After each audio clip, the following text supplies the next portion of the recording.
Hey guys, Nemo here again. Just want to say thanks for tuning in to WideAwakeHorror as always. If you enjoy these videos, you know what to do, guys. Please hit that like button so you can get recommended better stories just like this one. And if you're new here, hit that subscribe button and join the family. Now, let's enjoy the stories.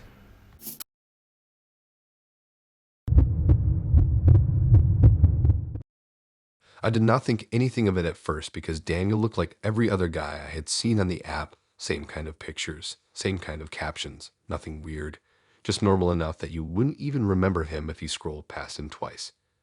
But something about his messages felt different in a way I couldn't explain, like he paid attention in a way most people don't anymore, like he actually saw things instead of just looking at them.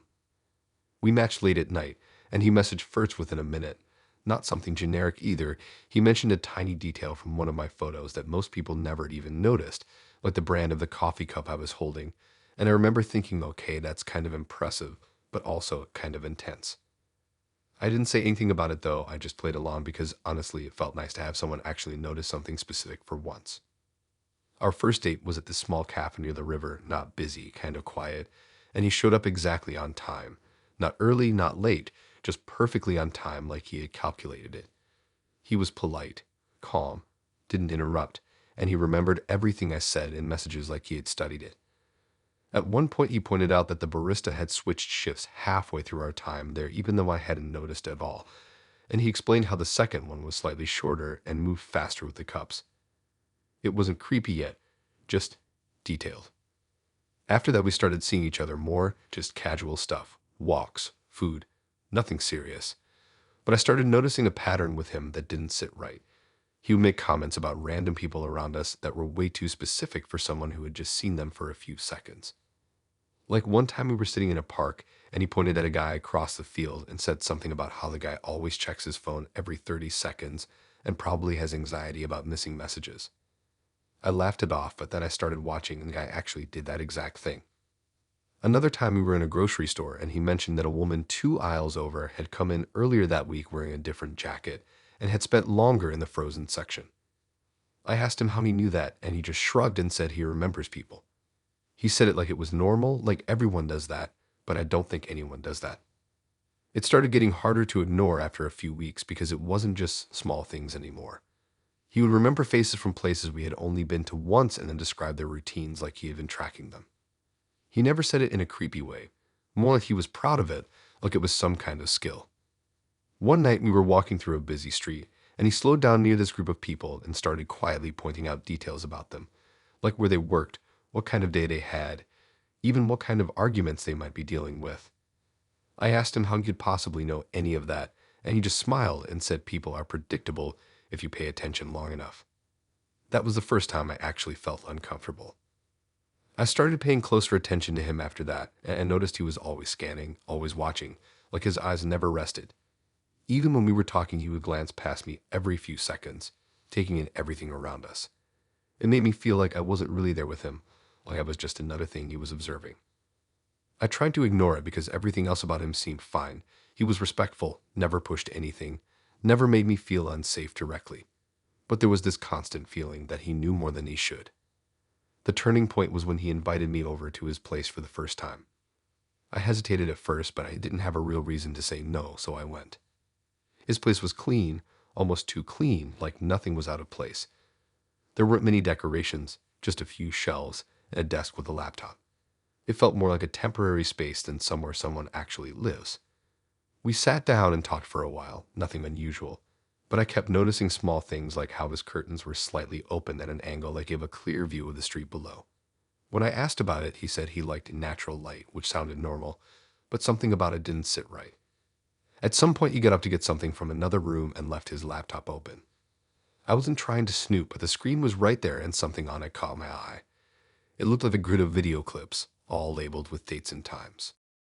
I leaned in closer without touching anything and realized they were recordings of people in different places, streets, parks, stores, all kinds of locations.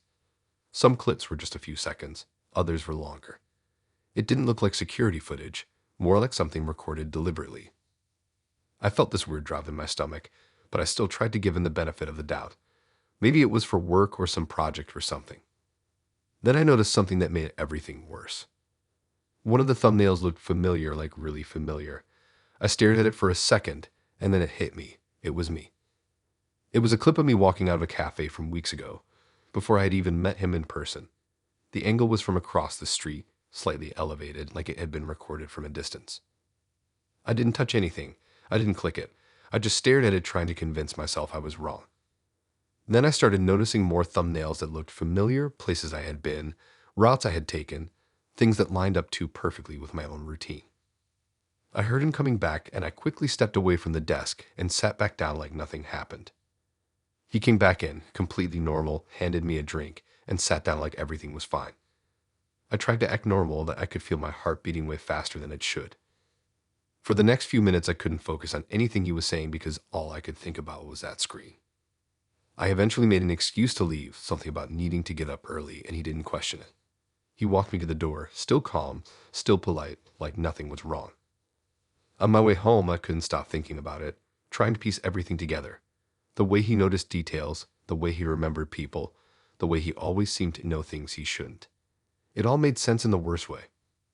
I didn't block him right away because part of me wanted to understand, which was probably a bad idea.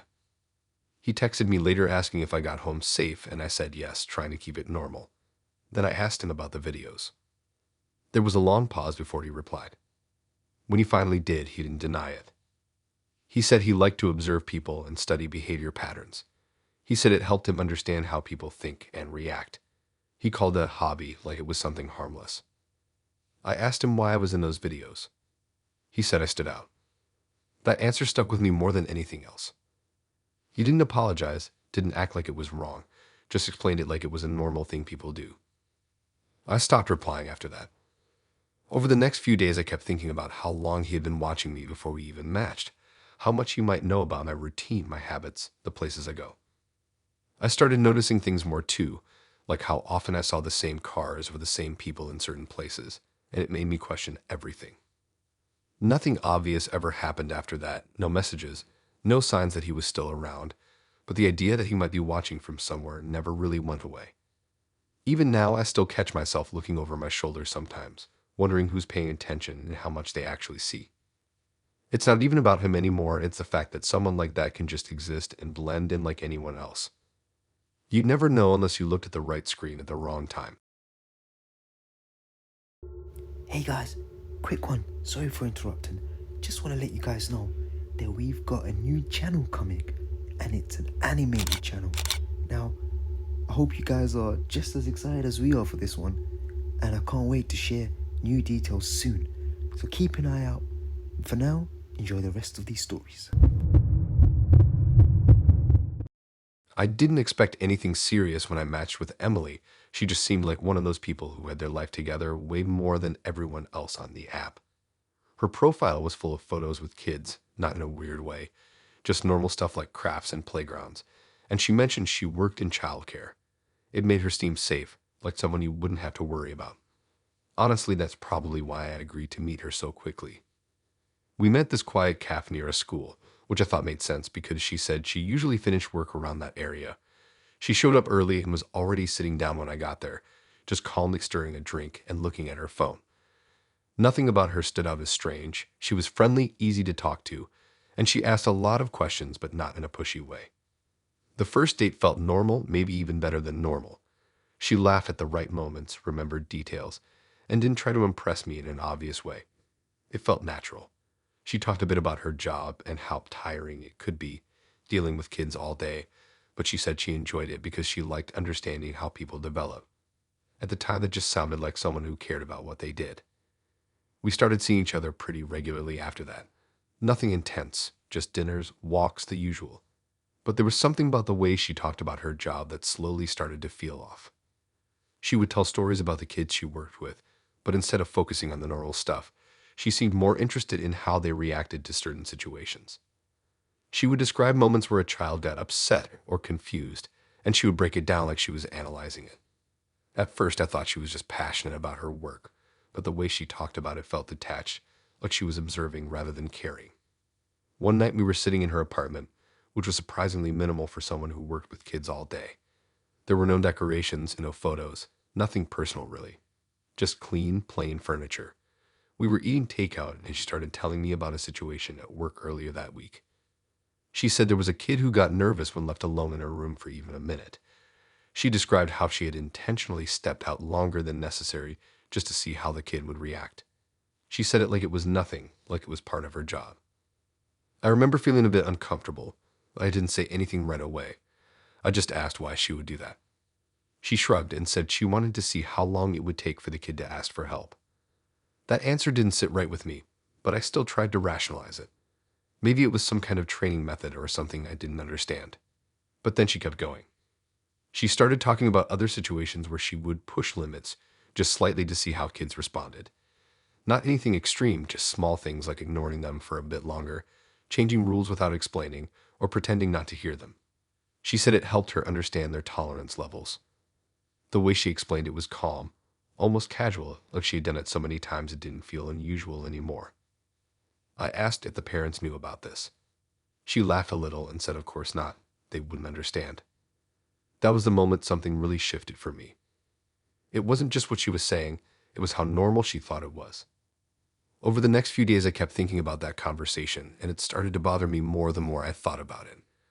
I started noticing other small things too, like how she would observe people in public in a similar way. We would be out somewhere, and she would quietly point out how someone reacted to a minor inconvenience or how long it took them to respond to something unexpected.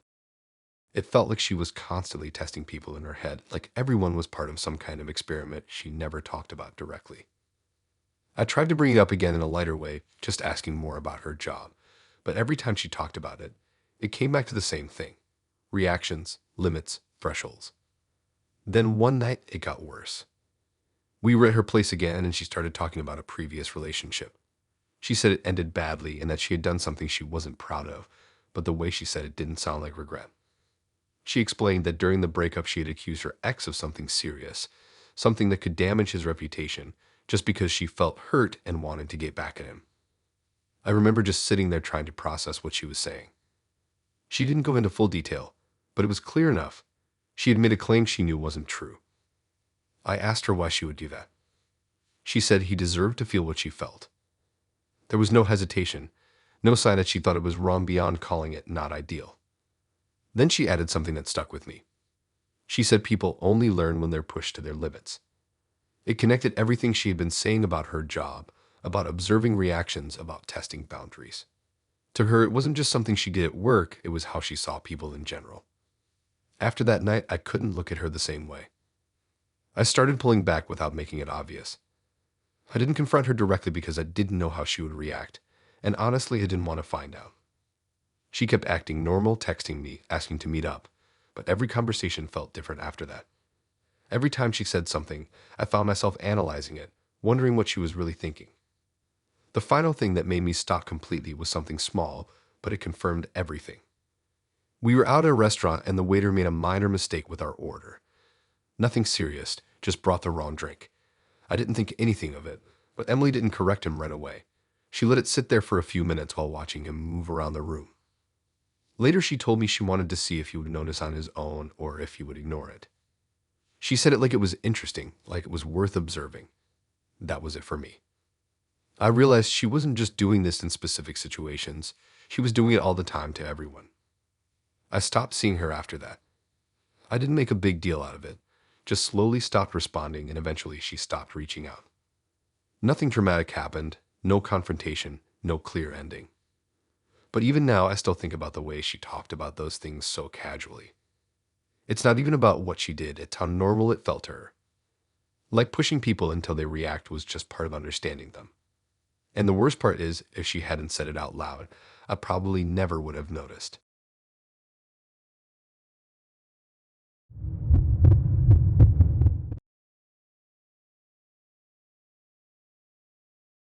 I almost didn't go on that date because Marcus had one of those profiles that felt slightly too clean, like everything was just a bit too reasonable. He said he was recently divorced, still figuring things out, and just looking to meet people again.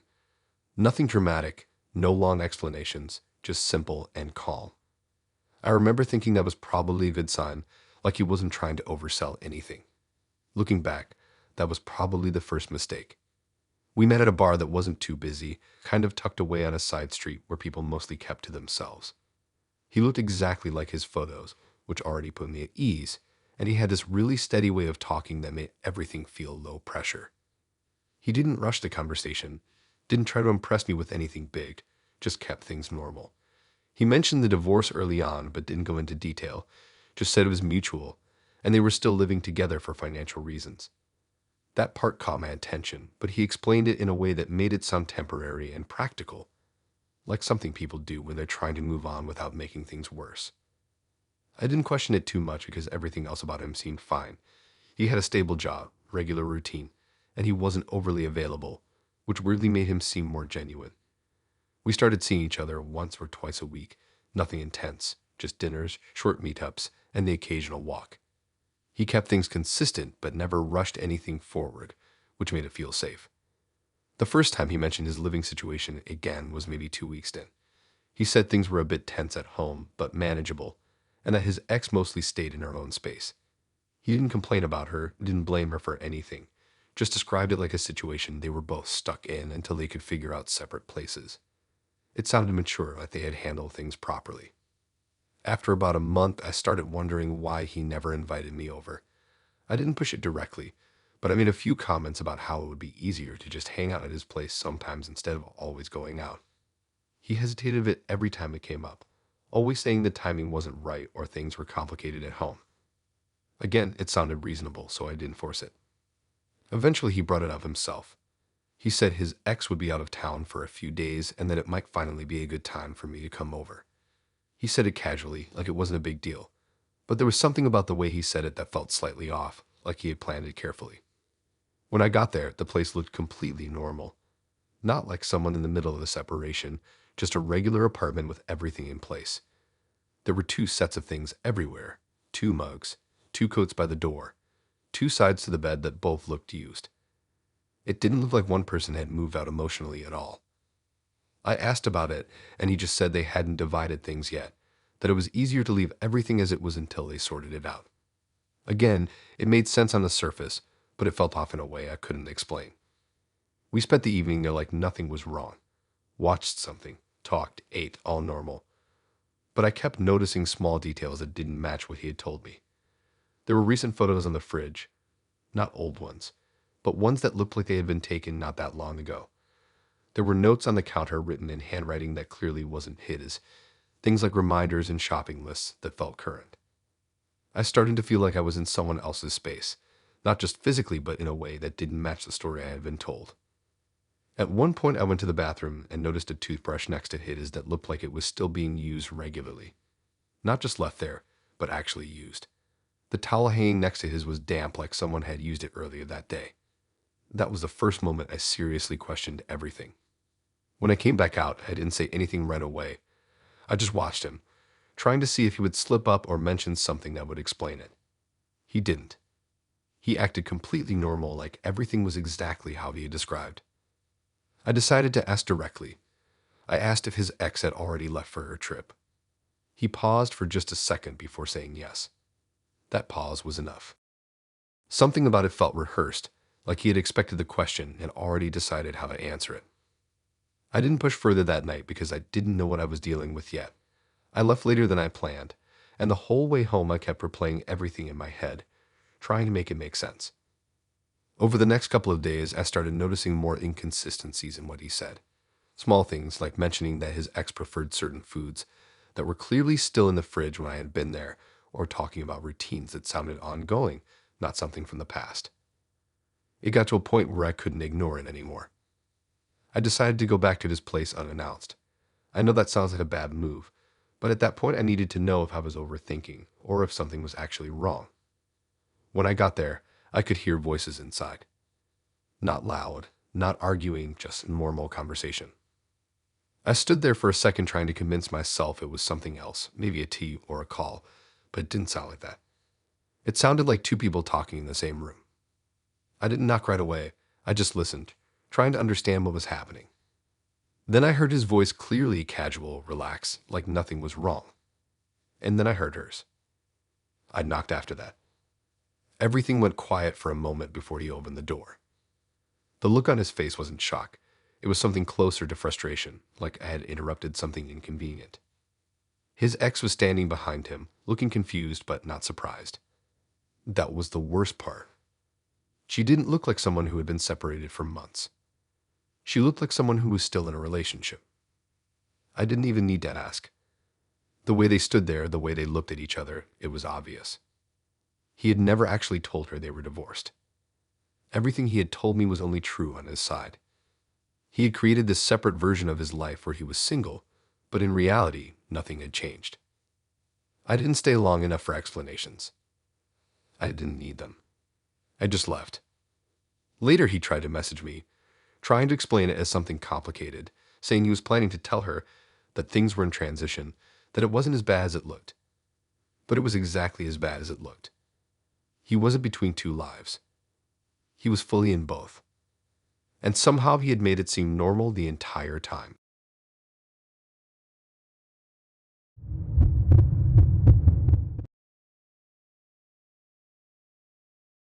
I almost unmatched Chloe before we even spoke because her profile felt like one of those that tries too hard to be self-aware, like she already knew how she came across and was managing it. But something about it still felt real enough that I gave it a chance. She didn't look fake, just very put together as someone who had already figured out how to present herself in the best possible way. She messaged first, and it wasn't anything special, just normal conversation, but it flowed really easily. She didn't take long to reply, didn't leave things hanging, and she actually followed up on things I said instead of switching topics. It felt balanced, like she knew how to keep things going without forcing it. Within a couple of days, we agreed to meet. We met at this small restaurant that had a kind of lucky vibe. Not too busy, just enough people to feel comfortable. She looked exactly like her photos, maybe even better, and she carried herself in a way that made it easy to relax around her. Nothing about her seemed off at first. She was open about her past, but in a controlled way, like she chose exactly how much to share and when. The first few dates were honestly some of the easiest I've had. She was funny without trying too hard, she listened, and she didn't create any weird pressure. It felt like she understood social situations really well, like she could read what was appropriate in the moment and adjust to it. But there was this underlying thing I couldn't quite place. It wasn't anything obvious, just small moments where she would say something that felt slightly too calculated. Like she wasn't just reacting, she was choosing the exact response that would land best. After a couple weeks, she started opening up more about her past relationships.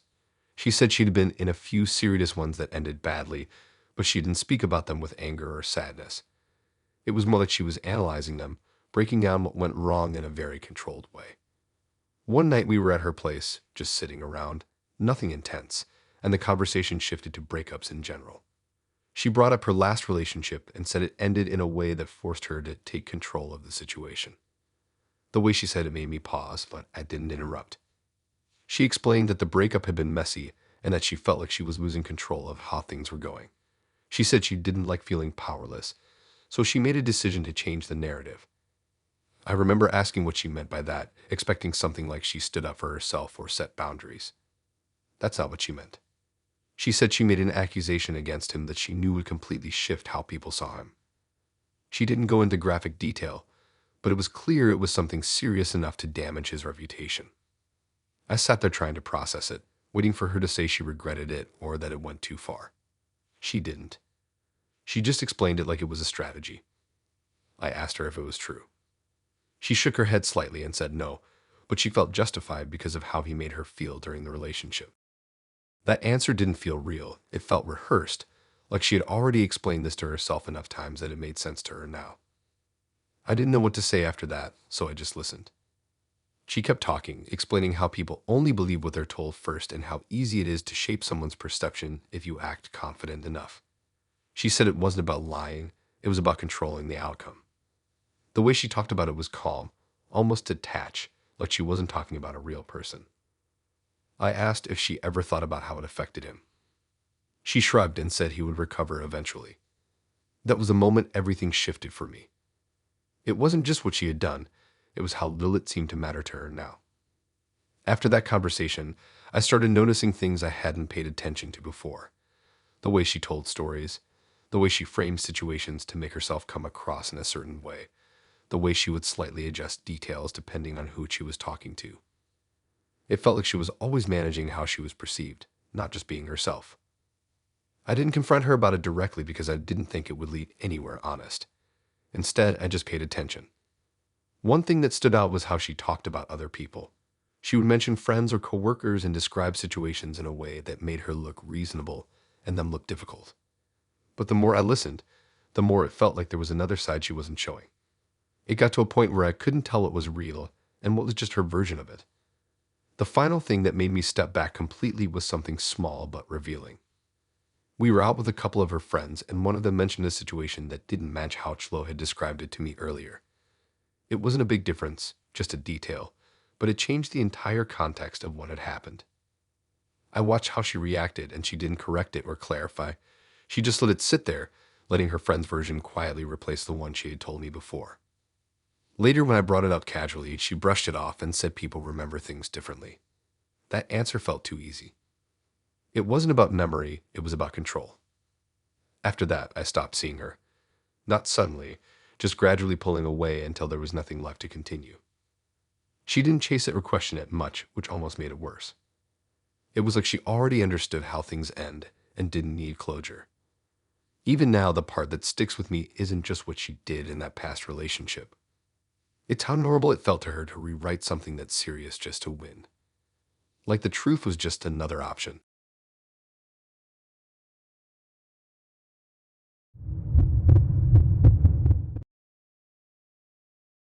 I remember exactly where I was when I matched with Hannah because I almost swiped past her without thinking twice. Her profile looked normal, but something about it felt slightly off, like it was too balanced. Like every photo showed a different side of her, but none of them felt fully connected. One looked really professional, another was more casual, another looked like a completely different personality. At the time, I just thought she was trying to show range, which isn't unusual on those apps. But looking back, that was probably the first sign I ignored. We started talking and she was easy to get along with right away. Like she knew exactly how to match my tone. If I was joking, she joked. If I was being more serious, she shifted with it without making it obvious. And at first that felt refreshing because it made everything smooth. There was no awkwardness, no moments where the conversation stalled. It just kept flowing like she already knew what to say next. And I didn't question it because it felt good. It felt like we were just naturally getting along. The first time we met was at a small coffee place that wasn't too busy, and she looked slightly different from her photos, but not in a bad way, just like a mix of all of them. And again, it didn't seem strange at the time. People don't always look exactly like their pictures, but the way she acted was what stood out more. She adjusted everything about herself depending on what we were talking about. Like if I mentioned something about work, she became more serious and focused. If I made a joke, she immediately leaned into it. And it wasn't obvious enough to call out, but it was noticeable if you paid attention long enough. We kept seeing each other and everything felt easy, almost too easy. There were no disagreements, no awkward pauses, nothing that made it feel like two different people figuring each other out. It felt like she was always one step ahead, like she already knew what version of herself would work best in any situation. And at first I thought maybe we just clicked really well, but after a while it started to feel less natural and more controlled, like the connection wasn't happening on its own, it was being managed. The first real moment that made me question things was when I noticed something small but strange. She mentioned a hobby that I didn't remember her talking about before, something pretty specific. And when I asked about it, she gave a completely different explanation than what she had said earlier in our messages. It wasn't a huge contradiction, but it didn't line up. And when I pointed it out, she just laughed it off and said she probably worded it differently before, which sounded reasonable but didn't fully explain it. After that, I started paying closer attention, not in an obvious way, just noticing patterns, and the more I did that, the more things didn't quite match up. Details about her job would shift slightly, stories about her past would change depending on when she told them. Even small things like her preferences would adjust in a way that always seemed to align with whoever she was talking to at the time. And it wasn't dramatic enough to confront directly, but it was consistent enough to feel intentional. Then one night, everything started to make more sense. We were at her place, and she went to another room to take a call. She left her phone on the table, and it lit up with a notification. I wasn't trying to look, but the name on the screen caught my attention because it was a name I didn't recognize. And the message preview didn't sound like something meant for her current persona. It was written in a tone that didn't match how she usually spoke to me, and it made me curious in a way I couldn't ignore. When she came back, I casually asked who it was, and she said it was just a friend, nothing more. but the way she said it felt rehearsed, like she had answered that question before. And that's when I started connecting things, the different photos, the shifting stories, the way she adapted so easily. It all started to point to something bigger than just inconsistency. I didn't confront her right away because I didn't have proof, just a feeling that something wasn't right. So instead, I did something I normally wouldn't do. I searched for her on the app again using a different account just to see if her profile was still there. And when I found it, everything clicked in a way I wasn't prepared for. She had multiple profiles. Not just one or two, but several, each one with a slightly different name, different photos, different descriptions, and each one presented a completely different version of her. One was more serious and career-focused. Another was more casual and outgoing. Another looked like someone who was more reserved and thoughtful. And if you didn't know what you were looking for, you wouldn't even realize they were the same person. I sat there scrolling through them trying to understand what I was seeing, because it wasn't just about meeting different people. It was about testing something, like she was running variations of herself to see which one worked best. When I saw her again, I couldn't pretend I didn't know, so I asked her directly, not accusing, just asking why she had more than one profile.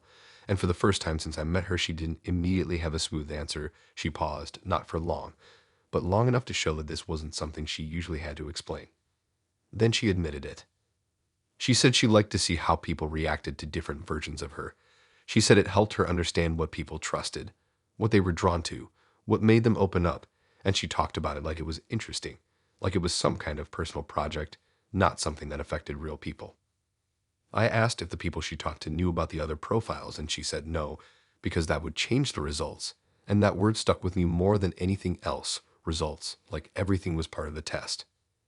She explained that each profile attracted a different type of person, and that she learned from each interaction how people responded, what they shared, how quickly they trusted someone depending on how they were presented.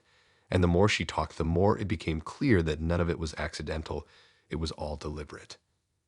I asked her if she ever actually planned to build something real with anyone, or if it was all just part of this thing she was doing, and she said sometimes it could lead to something real, but that wasn't the main goal. The main goal was understanding patterns.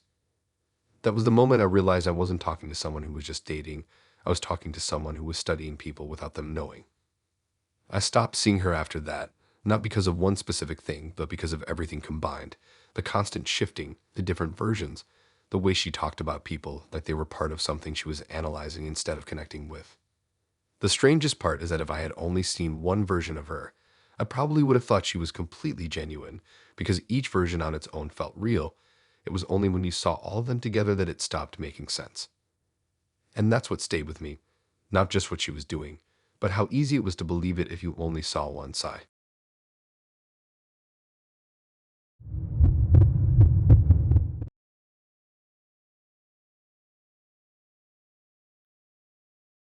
I didn't think much of it when I matched with Oliver because he didn't stand out in any extreme way.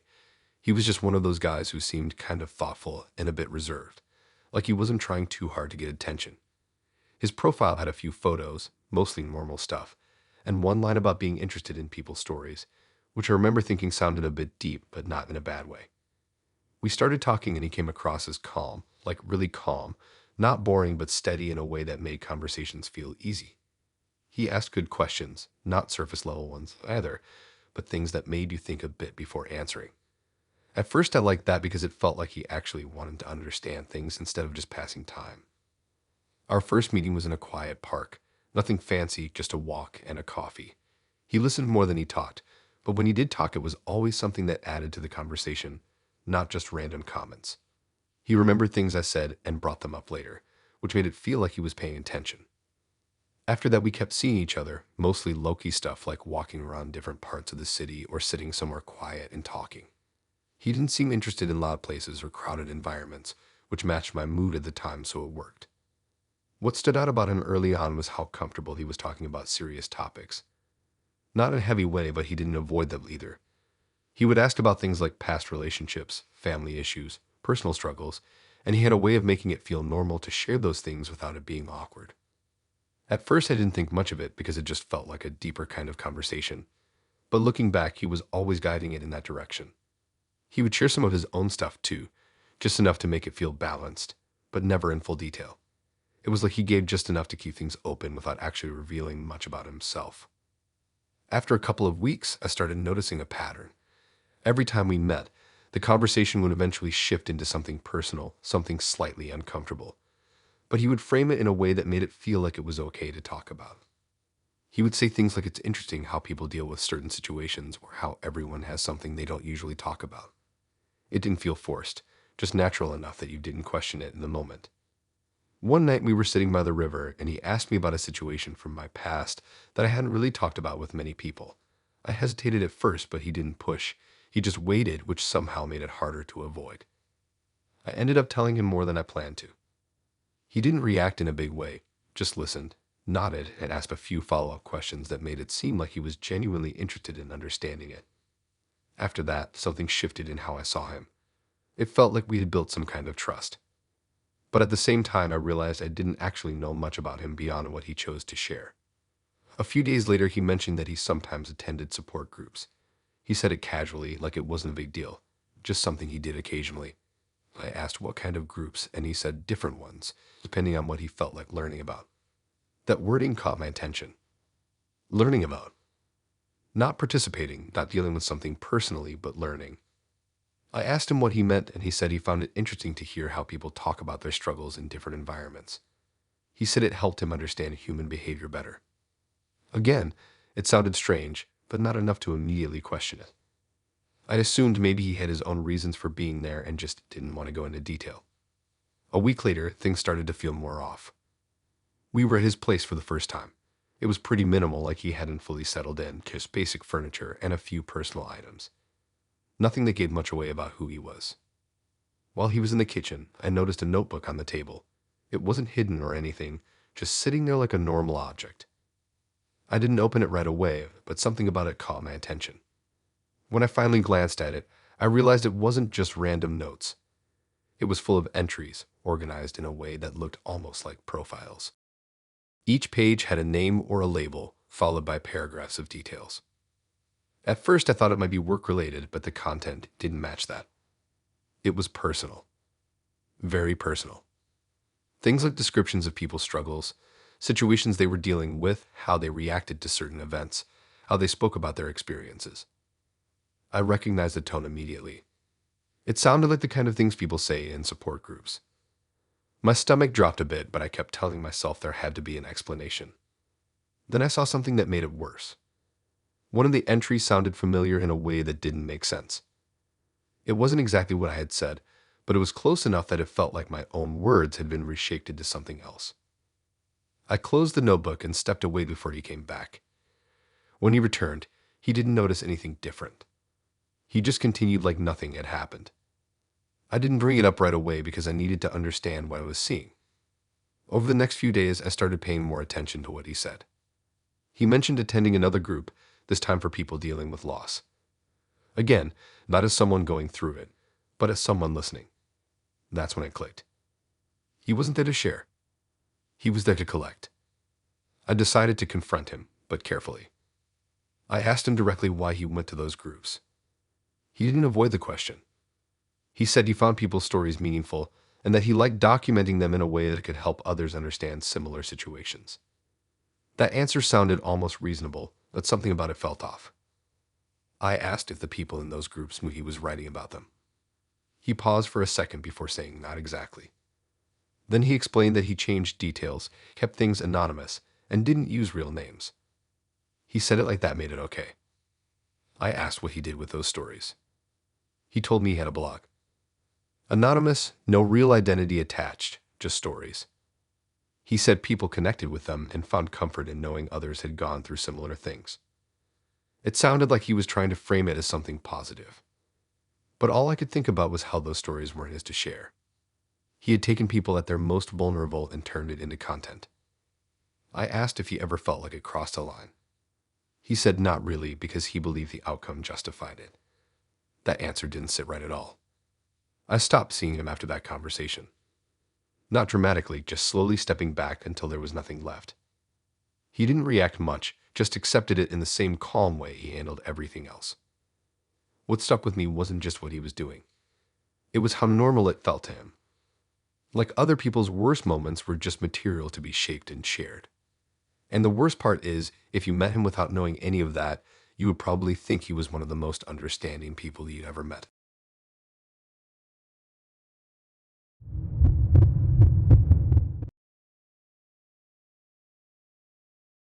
I matched with James at a time where I wasn't really expecting much from the app anymore. Like I had already seen every type of person on there and nothing surprised me. So when I saw his profile talking about volunteering and helping people, it felt a bit predictable, but also kind of reassuring. Like at least he wasn't pretending to be something flashy. He just came across as someone who cared about others. And after a few conversations, that impression only got stronger because he talked in a really calm and grounded way, not trying to impress, not oversharing, just steady and consistent, which honestly made him stand out more than anything dramatic would have. When we met in person, it was exactly how I expected. He was polite, attentive, and he had this quiet confidence that made everything feel easy, like he didn't need to prove anything. And he mentioned his volunteer work naturally without making it the center of the conversation, which made it seem even more genuine, like it was just part of his life and not something to use for attention. And that was probably what made me trust him so quickly because it didn't feel forced or exaggerated in any way. We started seeing each other regularly, and most of our time together was simple stuff like walking around, getting food, or just sitting somewhere talking. But every now and then he would bring up something related to his volunteering, like a story about someone he helped or a situation he was involved in. And the way he talked about it always made him seem thoughtful and considerate, not dramatic or emotional, just steady, like he approached everything with a level head and good intentions. And for a while I didn't question any of it because there was no obvious reason to.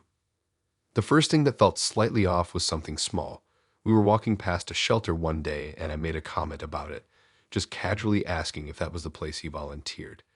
And he said yes, but his tone shifted slightly, not in a defensive way, but in a way that felt like he didn't want to go into detail at that moment, which was unusual because he normally didn't avoid topics.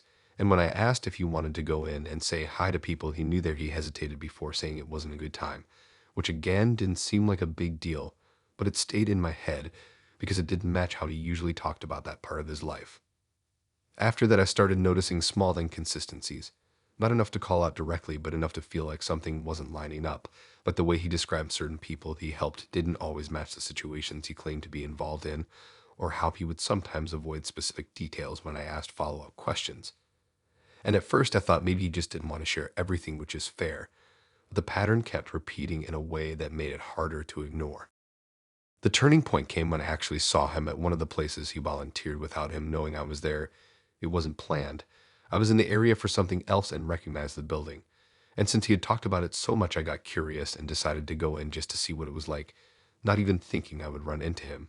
But then I did, and what I saw didn't match the version of him I had been hearing about. He was there, but the way he was interacting with people was completely different from what I expected. He wasn't rude or anything obvious like that, but he was selective in a way that stood out immediately once you noticed it. He gave his attention and time to certain people while barely acknowledging others, and it wasn't random. It was based on appearance. The people he engaged with were the ones who looked more put together, more approachable, while others who clearly needed just as much help were ignored or given the bare minimum interaction. And it wasn't something you would notice in passing, but once you saw the pattern, it was impossible to unsee. I stayed longer than I planned, just watching from a distance, trying to convince myself I was misreading the situation. But the more I watched, the clearer it became that this wasn't a one-time thing. It was how he operated. He chose who to help based on how they looked or how comfortable he felt around them, not based on who actually needed it the most. And that completely changed how I saw everything he had told me before. When I saw him later that day, I didn't mention that I had been there. I just listened to how he described his time volunteering, and it was the same as always, framed in a way that made it sound balanced and fair, like he was helping everyone equally. And that was the part that made it worse because it showed that he was aware of how it should sound, even if that wasn't what he was actually doing. I eventually brought it up in a careful way, not accusing, just asking how he decided who to help when there were more people than he could manage at once, and his answer was vague, something about doing what he could and trying to be efficient, which didn't really address what I had seen. And when I pushed a bit more, he admitted, not directly but enough to understand, that he preferred helping people he felt more comfortable around because it made the interaction easier. That explanation might sound reasonable on the surface, but it didn't match the image he had built of himself. Someone who was there purely to help without bias, and once that difference became clear, it was hard to see him the same way again. After that conversation, I started pulling back, not dramatically, but enough to create distance, and he didn't question it much. He just accepted it in the same calm way he handled everything else, which almost made it feel like he understood exactly what had changed without needing it to be said out loud. What stayed with me wasn't just the fact that he was selective, it was how easily that side of him was hidden behind a version that looked completely genuine from the outside, because if you only heard him talk about it, you would never think to question it. And that's what made it feel so unsettling in the end.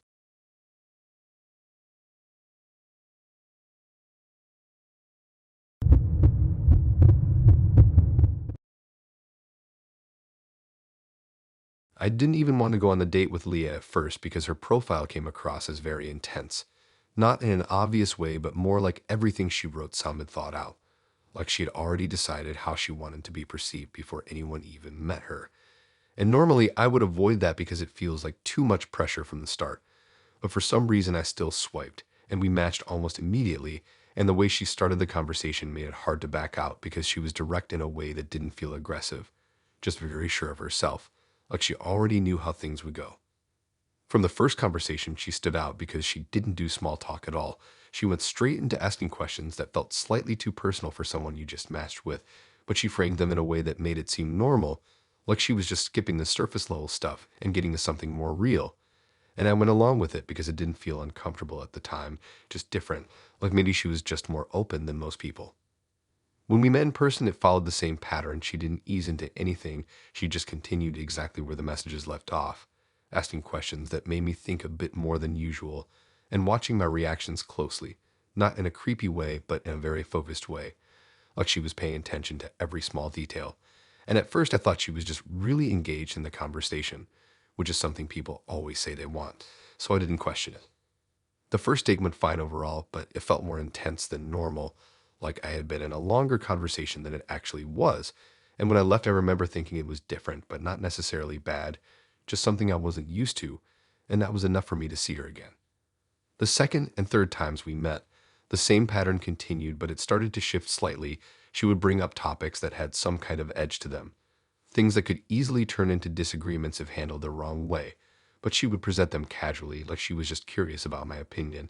And at first I answered normally, not thinking too much about it, but I started noticing that she would push just a little further each time, asking follow-up questions that made the situation more tense without being obvious about it. It wasn't like she was trying to argue, it was more like she was slowly increasing the pressure in the conversation to see how I would react, and I didn't notice it right away because it was so gradual. But after a while, it became clear that these situations weren't random. They were happening consistently and in a very controlled way. One night, it became impossible to ignore. We were at a restaurant and she brought up a topic that she knew people usually have strong opinions about, and she framed it in a way that slightly challenged what I had said earlier in the conversation. Not enough to start an argument immediately, but enough to create tension. And when I responded, she didn't back off. She pushed a bit more, asking questions that made it harder to stay neutral, and the whole time she was watching me closely, like she was waiting for something. I stayed calm and didn't react in a big way, but I could feel the conversation getting tighter, like it was being directed toward a specific point. And eventually I stopped engaging with it and changed the subject, and the moment I did this, she relaxed, like whatever she was waiting for hadn't happened.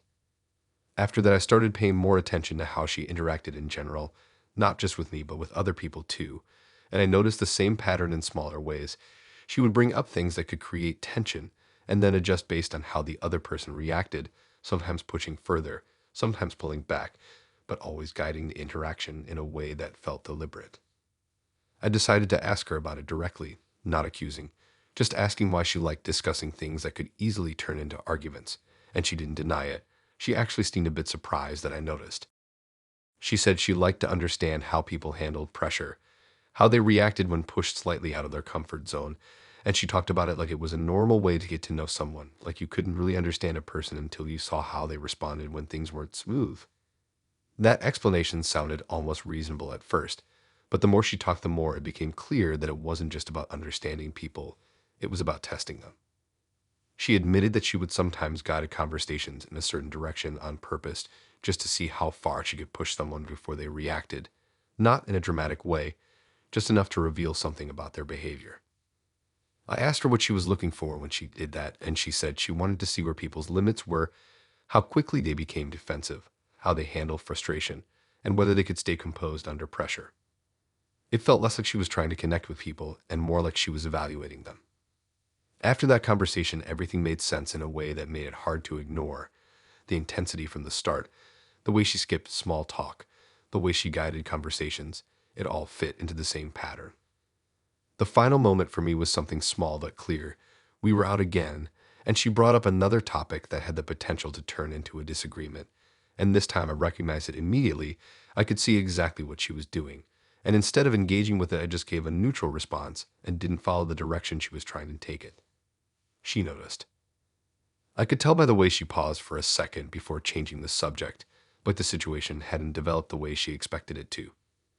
That was when I realized that for her, those moments weren't just conversations, they were setups. After that, I stopped seeing her, not suddenly but gradually, creating distance until it faded out completely and she didn't try to pull it back or question it, which made it feel even more intentional, like she had already gotten whatever she needed from those interactions.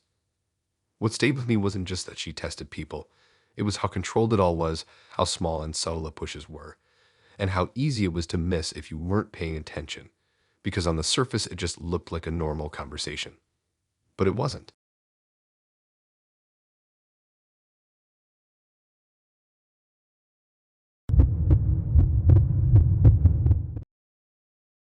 I didn't even notice what he was doing at first because the way it started felt so normal, like just another match that happened late at night when you're half paying attention and not expecting anything serious to come out of it. And his profile didn't stand out in any extreme way either, just a few photos, a short bio about keeping things simple, and one line about being honest even when it's uncomfortable, which at the time made him seem more real than most people on there. We matched and he messaged pretty quickly, not in an overly eager way, but just enough to keep the momentum going, and the conversation felt easy from the start, like there was no pressure to impress each other, just a steady back and forth that didn't feel forced. He wasn't trying to be funny all the time or overly deep, just balanced in a way that made it feel natural, and that's probably why I kept talking to him longer than I usually would. After a couple days, the tone of the conversation shifted slightly, not in a bad way, but in a more personal direction, and he brought up something about how he doesn't really do serious relationships anymore because of how things ended with his last one. And the way he said it wasn't dramatic, it was calm, like he had already processed it and moved on but still carried something from it.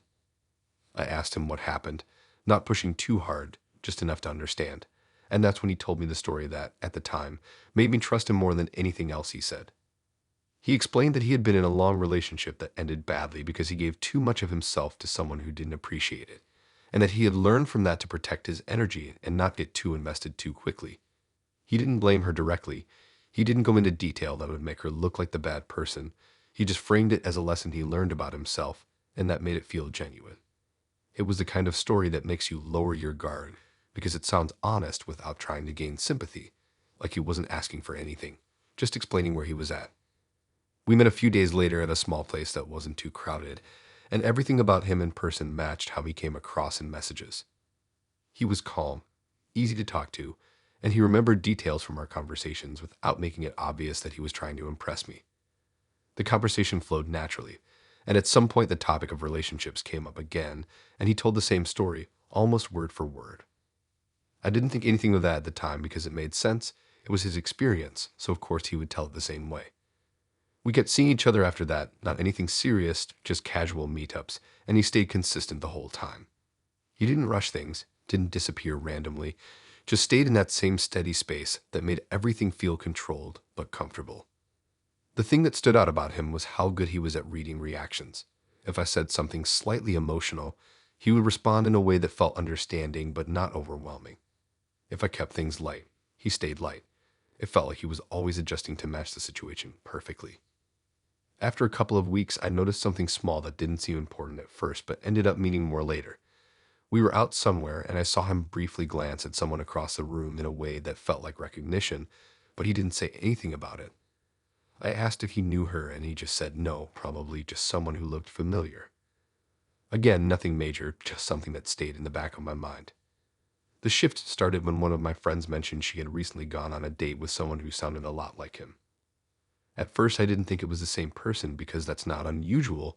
People have similar names and similar stories all the time. But then she started describing details that felt too specific to ignore.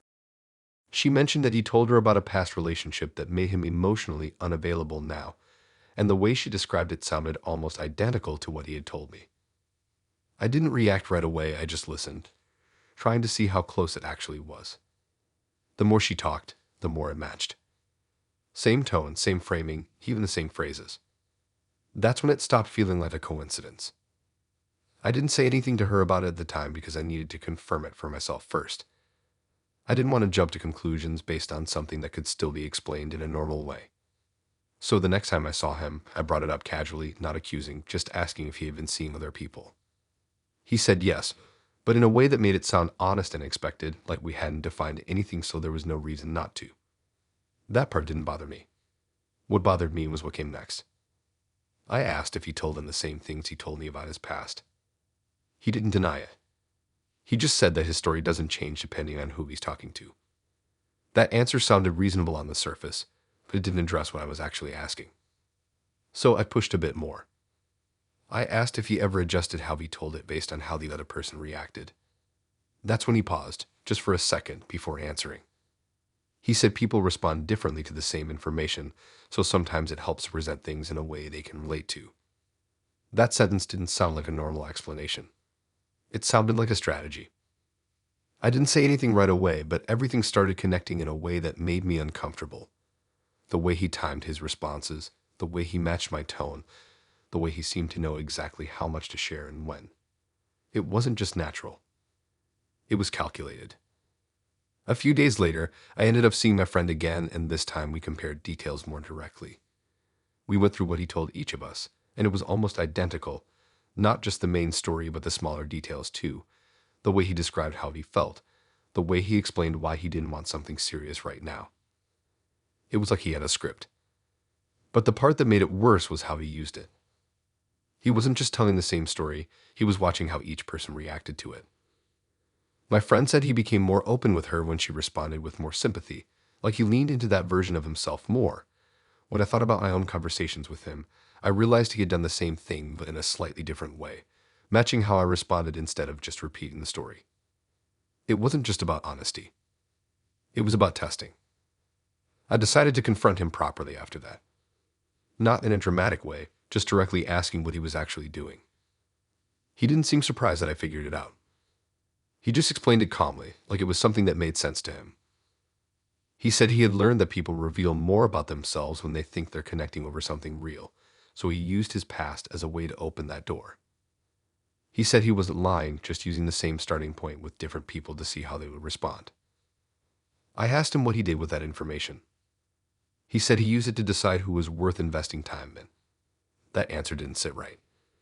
It made it feel like everything we talked about wasn't mutual. It was one-sided in a way I hadn't realized. He wasn't just sharing. He was collecting reactions. I asked if he ever told anyone that's what he was doing.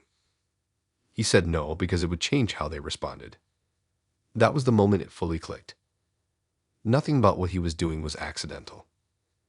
It was all intentional, from the story to the timing to the way he adjusted based on each person. I stopped seeing him after that. Not because of one specific thing he said, but because I realized I had never actually been in a normal interaction with him. Everything had been guided in a way I didn't notice at the time. The strangest part is that if you only looked at what he said on the surface, it all sounded honest. He never lied about his past. He never hid the fact that he was seeing other people. But the way he used that information made it feel completely different once you saw the full picture. It wasn't about being open. It was about seeing how far someone would go once they thought they understood him. And once you realize that, it's hard to know what any of it actually meant.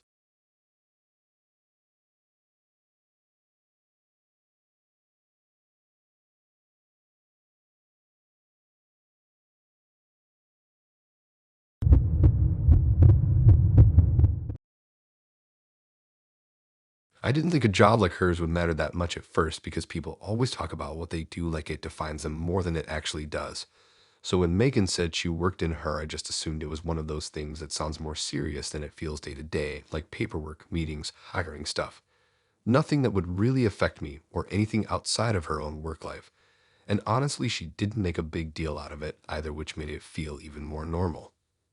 We matched on a random afternoon, and the conversation started pretty casually, nothing intense, just back and forth messages about work, daily routines, the usual things people say when they don't really know each other yet but want to keep the conversation going. And she was easy to talk to in a way that didn't feel forced, like she didn't try to impress or overshare. She just kept things balanced and steady, which made it easy to keep replying. When we met in person, it was at a place near her office, and she seemed exactly like she did in messages, calm, polite, and very put together in a way that didn't feel overdone, just natural for her. And she talked about her job in a really straightforward way, not trying to make it sound more important than it was, just explaining what she did day to day like it was routine. At first, everything felt normal. We talked about work, life, random things, and she mentioned that she was involved in hiring sometimes, but didn't go into detail, just said it was part of her role. And I didn't think much of it because that's not unusual for someone in her. We kept seeing each other after that, mostly casual meetups, and she stayed consistent, not overly emotional, not distant, just steady, and that made it feel like something that could develop into something real without any pressure. The shift didn't happen all at once. It was gradual, like small comments that didn't seem important at first, but started to add up over time. Like one night she mentioned how interviews are more about reading people than listening to what they say, and I agreed because that's something people say all the time. But then she added that most decisions are already made in the first few minutes and everything after that is just confirmation. That stood out a bit, but still didn't feel wrong, just a different perspective. Then she started telling stories about candidates she had interviewed, not naming anyone or anything specific, but describing how she decided whether she liked them or not based on small things like how they spoke, how they carried themselves, how they responded to certain questions. And again, that didn't seem unusual because that's part of evaluating people. But then she said something that made me pause. She said qualifications only matter if the person is someone you actually want to work with. I asked what she meant by that, and she explained that even if someone is technically perfect for a role, it doesn't matter if they don't fit the kind of person she prefers to work with. That's when it started to feel different. I asked if there were guidelines or criteria she had to follow, and she said there were, but they weren't as strict as people think, and that there's always room for interpretation. She said it like it was obvious, like everyone in her position does the same thing. Over the next few days, I kept thinking about that conversation, and it started to bother me more the more I thought about it, because it wasn't just about preference. It was about control over something that affects people's lives in a much bigger way. The next time we met, I brought it up again, trying to understand it better, and this time she went into more detail. She explained that when she interviews people, she pays attention to how comfortable she feels around them, how easy it is to talk to them, whether they seem like someone she would get along with in a work environment, and she said those factors often matter more than what's written on their application. I asked what happens if someone is clearly the most qualified but doesn't fit that personal preference. She didn't hesitate. She said they usually don't get the role. That answer felt too direct, too certain. I asked if that was fair. She shrugged and said fairness is subjective. That was the moment something shifted for me. It wasn't just what she was saying, it was how normal it felt to her, like it wasn't something she questioned at all. After that, I started noticing how she talked about people in general, not just in work situations, but in everyday life. She would make quick judgments about strangers based on small things, and speak about them like those judgments were accurate without needing more information.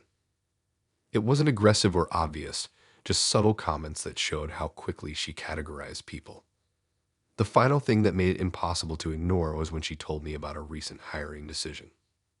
She described two candidates, one who had stronger qualifications and more experience, and another who was less qualified but easier to talk to and seemed more likable. She chose the second one.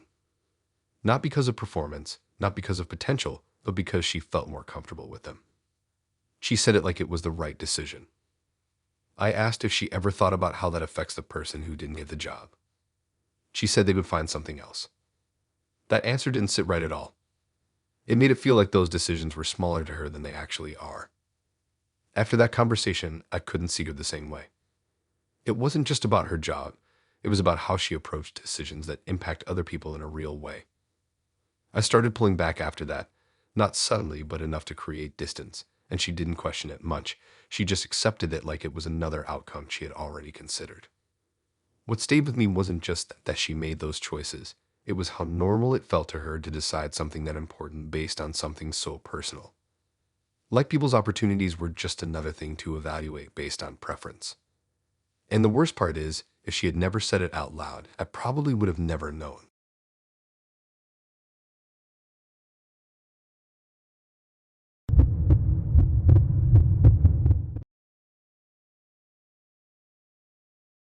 I didn't think anything about Tyler was unusual at first because he came across like one of those guys who has strong opinions but keeps them controlled, like he knows exactly where he stands on things but doesn't feel the need to argue about it all the time. And that kind of energy can be easy to trust because it feels stable, like you're dealing with someone who won't suddenly switch up on you for no reason. We matched and started talking, and right away he had this tone that felt very direct, but not aggressive, like he didn't waste time on pointless conversation, but also didn't make it feel rushed. And he mentioned pretty early on that loyalty was something he valued more than anything else, which at the time didn't seem strange because a lot of people say that.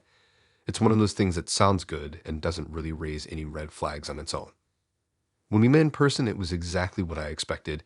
He was calm, confident, and very consistent in how he spoke, like he didn't hesitate or second guess what he was saying. And the conversation flowed in a way that felt straightforward. No games, no guessing, just clear answers and clear questions. And that made it easy to relax around him because it felt like there was nothing hidden. Over the next few times we met, that same pattern continued. He stayed consistent, didn't change his tone, didn't act differently depending on the situation, and he talked about his friendships in a way that made them seem solid, like he had a small circle of people he trusted and had known for a long time, and he described them as reliable, like people who would always have his back. The first time something felt slightly off was when he mentioned the situation where one of his friends had failed a test, and the way he said it didn't sound like a joke, but it also didn't sound serious enough to question immediately, so I just asked what he meant, and he brushed it off, saying it was just something between them, nothing important. But the wording stayed in my head. A test. It wasn't something you usually hear in that context. After that, I started noticing how he talked about people in terms of trust and reliability, like he was constantly evaluating them even in normal situations. And he would mention things like how someone reacted in a specific moment or how they handled the situation. And it felt like he was keeping track of those things in a way that went beyond just remembering them. One night we were out and he told me a story about a friend who didn't show up when he needed help, and he described it in a very detailed way, not emotional, just factual, like he was analyzing the situation rather than reacting to it. And at the end of it, he said that moment told him everything he needed to know about that person. I asked if he talked to his friend about it, and he said no, because there was no point. The result was already clear. That answer felt strange, but still not enough to fully question him. The turning point came a few days later when he told me something that made everything else make sense. We were sitting somewhere quiet, and the conversation shifted to friendships again, and he mentioned that he sometimes creates situations to see how people react, not in an obvious way, but subtle enough that they don't realize they're being tested. I didn't react right away because I thought he might be exaggerating or joking, but the way he continued made it clear he wasn't. He explained that he believes people only show their true character when they're put in certain situations. So instead of waiting for those moments to happen naturally, he creates them. He said it like it was logical, like it made sense to him. I asked what kind of situations he meant, and he gave examples that didn't sound like jokes at all. Things like pretending to need help to see who shows up, or sharing information in a certain way to see if it gets repeated, or acting like he's in a difficult position just to observe how people respond. None of the people involved knew they were part of this. That was the part that stuck with me. I asked if they ever found out, and he said no, because that would defeat the purpose. He said it calmly, like it was obvious. I asked what he did with the results of these tests, and he said he used them to decide who he keeps in his life and who he distances himself from. He didn't see anything wrong with it. He saw it as being careful. After that conversation, everything started to look different. The way he talked about loyalty, the way he described his friendships, the way he analyzed situations, it all fit into the same pattern. He wasn't just observing people. He was setting them up. I started thinking about our own interactions and wondering if anything we had talked about or done had been part of something like that. I asked him directly if he had ever done that with me. He didn't answer immediately, which was the first time I had seen him hesitate. Then he said not in a serious way. That answer didn't feel clear. It felt like there was more behind it that he wasn't saying. After that, it became hard to feel comfortable around him. Every conversation felt like it could be leading somewhere I wasn't aware of, like there was always a second layer to what was happening. The final moment for me was when he casually mentioned that he had recently confirmed something about one of his friends based on a situation that friend didn't even realize was a test. He said it with a sense of certainty, like he had proven something. That's when it fully clicked. For him, people weren't just people. They were variables in situations he created.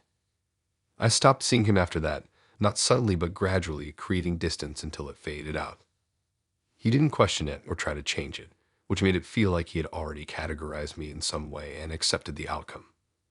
What stayed with me wasn't just what he was doing, it was how normal it felt to him to test people without their knowledge and make decisions about them based on those results. Like trust wasn't something built naturally, it was something he measured.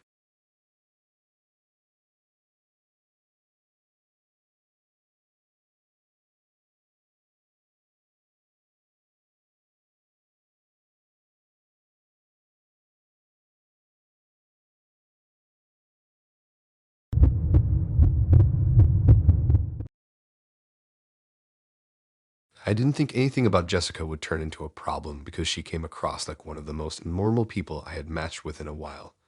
Not overly intense, not distant, just balanced in a way that made everything feel easy from the start. And her profile didn't try too hard either, just a few photos that looked natural and a short bio that didn't say much but didn't need to.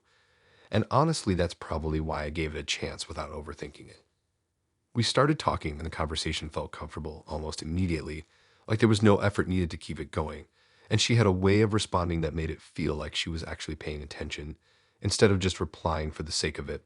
She remembered small things, followed up on details, and didn't jump between topics randomly, and that made it feel like something real could actually come out of it. When we met in person, it was exactly the same energy. She was easy to talk to, relaxed, and didn't create any weird pressure, and the whole time it felt like we were just getting along naturally without trying too hard. And that's what made me lower my guard pretty quickly because there were no obvious red flags, nothing that felt off or forced. We started seeing each other regularly after that, just normal dates, nothing complicated, and the conversation started getting a bit more personal over time. Not all at once, but gradually, like we were building some kind of trust without even noticing it. And she was open enough to make it feel balanced, but not so open that it felt like oversharing, just enough to keep things moving forward. What I didn't realize at the time was how much of what I was saying was being repeated somewhere else. The first small sign that something wasn't right came in a way that didn't make sense at first. She made a comment about something I had said before, but phrased it in a slightly different way, like it had been retold or summarized instead of remembered directly. And I didn't think much of it, because people misremember things all the time. But it stayed in my head because it felt just a bit too structured. After that, it started happening more often. Small details I had shared would come back in conversations, but slightly adjusted, like they had been filtered through someone else's perspective before coming back to me. And it was subtle enough that I couldn't point to anything specific, just a general feeling that something wasn't lining up. The turning point came when I saw something I wasn't supposed to see. We were at her place, and she left her phone on the table while she went to another room, and I wasn't trying to look at it, but the screen lit up with a notification, and the preview showed a message that included my name, not just my name, but something specific I had said earlier that day, and the tone of the message didn't sound like it was meant for her. It sounded like it was being discussed. That's what made me look closer. It was a group chat. I didn't open it, but the preview alone was enough to make it clear what was happening. Someone had responded to what she sent about me. I stepped away before she came back, trying to act normal, but everything felt different after that. Over the next few days, I couldn't stop thinking about it, and the more I replayed our conversations in my head, the more things started to make sense. The way she would sometimes pause before responding in person, like she was choosing her words carefully, the way certain topics would come up that felt slightly out of place, but still connected to things I had said before. It felt like our conversations weren't just between the two of us. I decided to bring it up, but carefully. I asked her casually if she ever talked about her dates with her friends, trying to make it sound normal. She said yes, but in a light way, like just sharing basic things, nothing serious. That answer didn't match what I had seen. So I pushed a bit more, asking if she ever shared messages or specific details. She hesitated, just slightly, before saying sometimes if something was interesting. That word stood out. Interesting. I asked what that meant, and she explained that she and her friends like to discuss dating experiences and get each other's opinions on things like what someone said, how they acted, whether something was a red flag or not. She said it like it was normal, like everyone does it. But this didn't feel like that. This felt more detailed. I asked if she had shared things about me. She didn't deny it. She just said not in a bad way. That answer didn't help. It made it worse. I asked how much she shared. She said just enough to get feedback. That phrase stuck with me. Feedback. Like everything I said was being reviewed by people I didn't even know. After that conversation, I started noticing things I hadn't paid attention to before, like how she would sometimes reference opinions that didn't sound like her own, or how she would bring up perspectives that felt like they came from outside our conversations.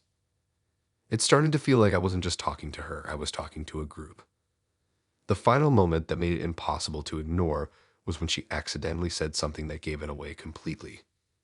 We were talking about something I had said earlier, and she responded with a point that didn't match how she usually spoke.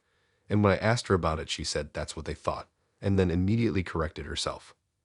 They. That was all I needed. I didn't argue or confront her in a big way after that. I just stepped back. Because at that point, it wasn't about one specific thing. It was about the fact that nothing we talked about felt private anymore. Everything had the potential to be shared, discussed, analyzed. I stopped seeing her after that, gradually creating distance until it faded out completely. She didn't push back much, which almost made it feel like she had already talked it through with someone else before even responding. What stayed with me wasn't just that she shared things. It was how structured it was. Like every interaction was part of something bigger that I wasn't included in. And the worst part is, I probably would have never known if I hadn't seen that one notification at the wrong time.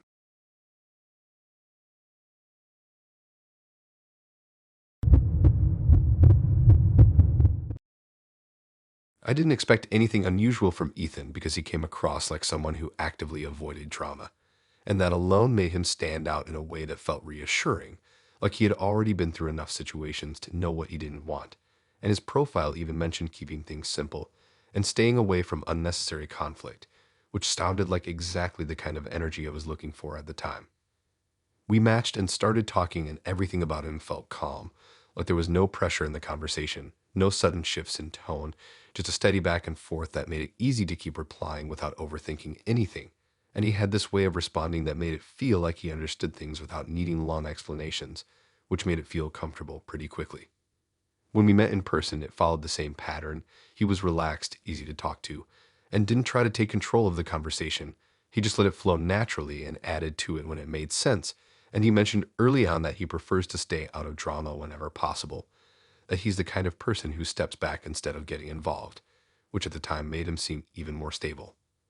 We started seeing each other regularly after that, just simple things like getting food or walking around, and everything stayed consistent. No sudden changes, no confusing behavior, just the same calm presence that made it feel like something steady could come out of it. The first time something felt slightly off was when he told me about a situation between two of his friends. He described how they had a disagreement and how he stayed out of it at first but eventually stepped in to calm things down. And the way he told it made him sound like the reasonable one, like the person who brought balance back to the situation. And I didn't question it because it fit the image he had already created. But then he told another story a few days later that felt similar, different people with the same pattern, a conflict, him staying neutral, and then stepping in at the right moment to resolve it. And again, it made him look like the one who handled things the best. And at first, I just thought maybe he's the kind of person people go to when things get tense. But the more he told these stories, the more they started to feel structured, like they followed the same pattern too closely to be completely natural. And I started noticing how he described the beginning of those conflicts, small things that seemed insignificant at first, but always led to bigger issues later. The turning point came when he mentioned something that didn't fit the version of himself he had been presenting. We were talking about friendships again, and he said something about how people don't always realize what triggers their reactions, and that sometimes it takes a small push to reveal how someone really feels. And the way he said it didn't sound like observation. It sounded like something he'd tested. I asked what he meant by that, and he paused for a moment before explaining that sometimes he introduces certain topics or comments into conversations to see how people respond, not in an obvious way, but subtle enough that it doesn't seem intentional. That answer didn't match the person who avoids drama. It sounded like someone who creates it. I asked if he meant in general or in specific situations, and he admitted that he had done it with people he knew, just small things like bringing up sensitive topics or making comments that might lead to disagreement just to see how the situation develops. He said it calmly, like it wasn't a big deal. I asked why he would do that if he prefers to stay out of drama. He said he doesn't like uncontrolled drama, but controlled situations can be useful for understanding people. That was the moment everything started to shift. It wasn't that he was avoiding drama. He was managing it. Over the next few days, I started thinking about the stories he had told me before, the conflicts between his friends, the way he always positioned himself as the one who stepped in at the right moment, and it started to feel less like coincidence and more like something he had influenced from the beginning. I asked him directly if he had ever been the reason those conflicts started. He didn't answer right away, which was the first time I had seen him hesitate. Then he said not entirely. That answer didn't feel clear. It felt like there was more behind it. I pushed a bit more, and he admitted that sometimes he might say something that leads to a misunderstanding or brings up a topic that people have strong opinions about, but he doesn't see it as causing a problem, just revealing what's already there. That explanation didn't sit right. It made it feel like he was setting things in motion and then stepping back to watch what happens. I asked if the people involved ever knew that he had influenced the situation. He said no, because that would change how they react. That sentence stuck with me. It meant everything was intentional. He wasn't just observing. He was creating the conditions. After that, I started noticing how he interacted with me in a different way, like small comments that could easily lead to tension if taken a certain way, or topics that felt slightly out of place but still connected enough to seem natural. And once I noticed it, it became impossible to ignore. The final moment for me was when he made a comment during a conversation that felt like it was designed to provoke a reaction, and instead of responding the way he might have expected, I stayed neutral and didn't engage with it, and I could see the shift in his expression for just a second, like something didn't go as planned. That confirmed everything. It wasn't accidental. It was structured. I stopped seeing him after that, not suddenly but gradually, creating distance until it faded out. He didn't question it or try to change it, which made it feel like he had already processed the outcome and moved on.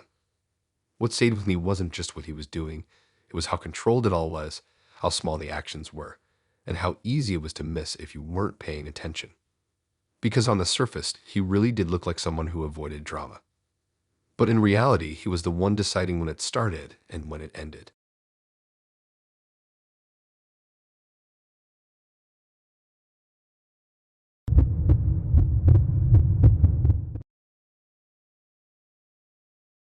I didn't notice anything wrong with Lauren at first because everything about her fit exactly what you expect to see on apps now.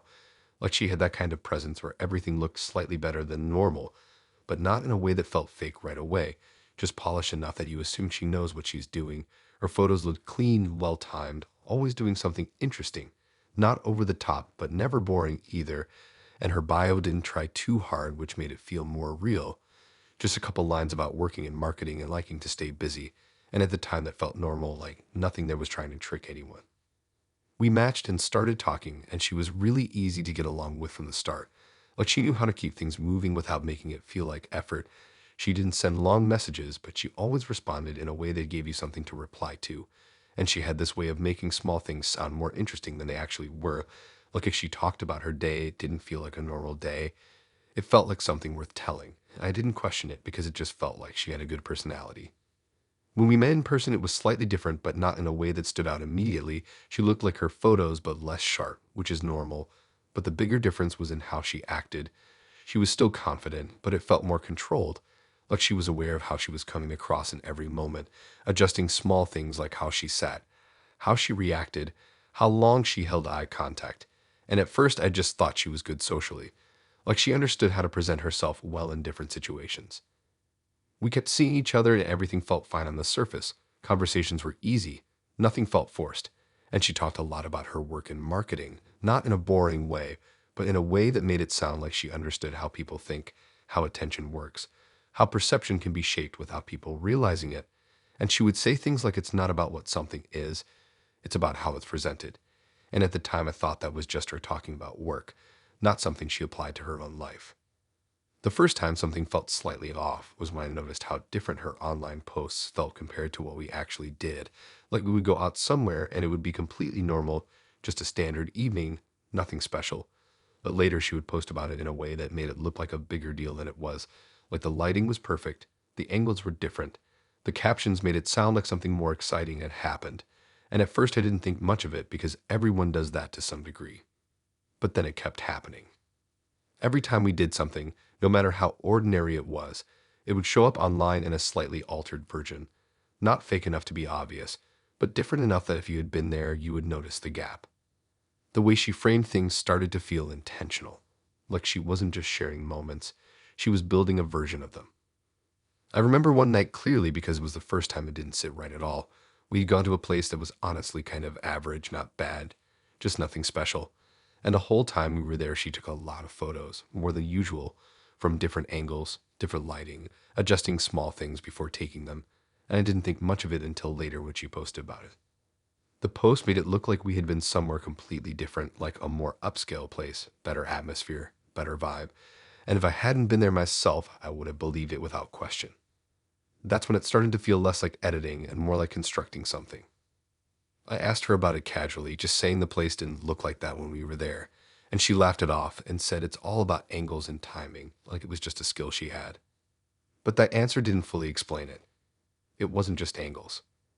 It was the entire tone. After that, I started paying closer attention, not just to what she posted, but to how she acted when we were out, and noticed that she wasn't really present in the moment the way I thought she was.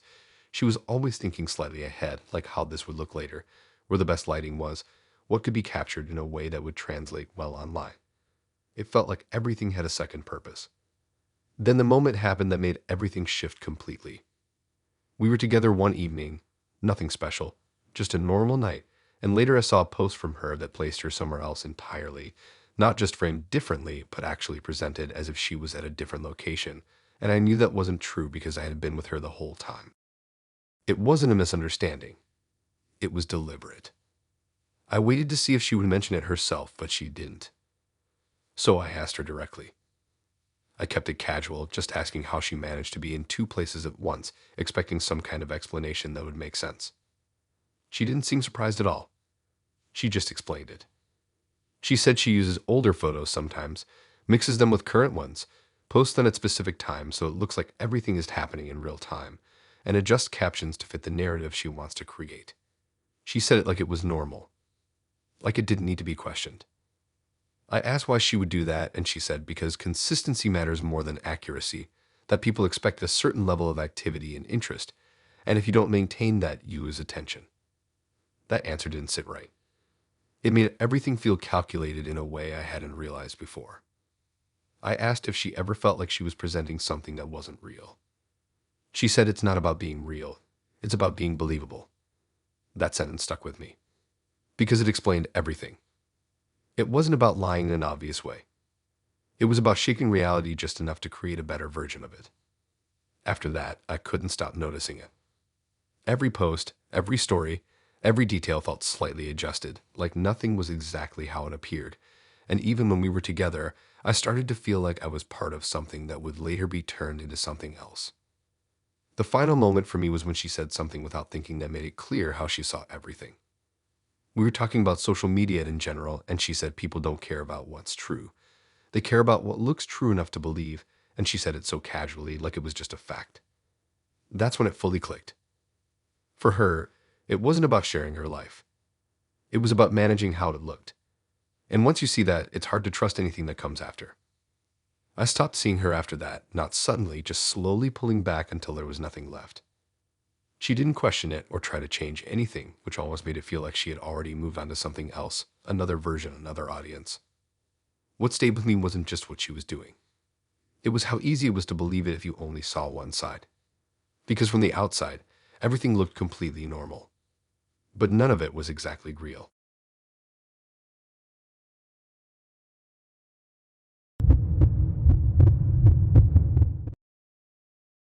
I should have noticed something was off before we even met, but the way it happened was so subtle that it just blended in with everything else, like nothing stood out enough on its own to make me question it. And that's what made it worse later, because when I looked back, All the signs were there, just small enough to ignore at the time, and his profile didn't help either because it was so plain it almost felt intentional, like he was trying not to stand out. Just a few basic photos, no real effort to show personality, and a short bio about being private and not sharing much online, which at the time actually made him seem more genuine than everyone else who tries too hard. We matched and started talking, and at first it felt normal, like he wasn't overly engaging, but he wasn't distant either, just somewhere in the middle, responding when it made sense, not pushing conversation forward too aggressively. And I remember thinking he was just more reserved than most people, which didn't bother me. But what stood out was how quickly he seemed to understand things about me without asking many questions. Like he would reference small details that I hadn't brought up directly, things that could maybe be guessed from my profile, but not in the way he was saying them. At first, I brushed it off because people notice different things, and maybe he was just more observant. But then it kept happening, and the details got more specific, like he would mention places I liked or routines I had in a way that felt too accurate for someone who had only seen a few photos and short descriptions. And every time I questioned it, even just casually, he would give an answer that sounded reasonable enough to move past it, like he saw something in the background of a photo or made a guess based on something I said earlier. When we met in person, that feeling didn't go away. It actually got stronger because he didn't ask the kind of questions you expect when you're getting to know someone. Instead, he guided the conversation in a way that already aligned with my interests, like he knew what topics would work, what things I would respond to, and it made everything feel smooth but also slightly unnatural, like the process of learning about each other was being skipped. The first real moment that made me stop and think was when he mentioned a specific place I had been recently that I hadn't talked about with him and hadn't posted anywhere obvious, and the way he said it wasn't like a guess. It was like a statement, like he already knew. I asked him how he knew that, and he paused for a second before saying he might have seen it somewhere, which didn't make sense because there was nowhere he could have seen it. And when I pressed a bit more, he just shrugged it off and changed the subject slightly, not avoiding it completely, but not explaining it either. That moment stayed with me. After that, I started paying closer attention, not in a paranoid way, just noticing patterns, and the more I did that, the more things didn't add up, like how he would bring up topics that matched things I had searched recently or thought about but never shared, or how he seemed to anticipate what I was going to say before I said it. It started to feel less like coincidence and more like preparation. I decided to test it without making it obvious. I mentioned something casually that wasn't true, just a small detail about a place I supposedly liked, something I had never talked about before and hadn't posted anywhere, just to see if it would come up again later. A few days passed, and then he brought it up. Not directly, but in a way that showed he had remembered it and incorporated it into how he talked to me, like he was building a picture based on everything he collected. That confirmed something for me. He wasn't just guessing. He was gathering information.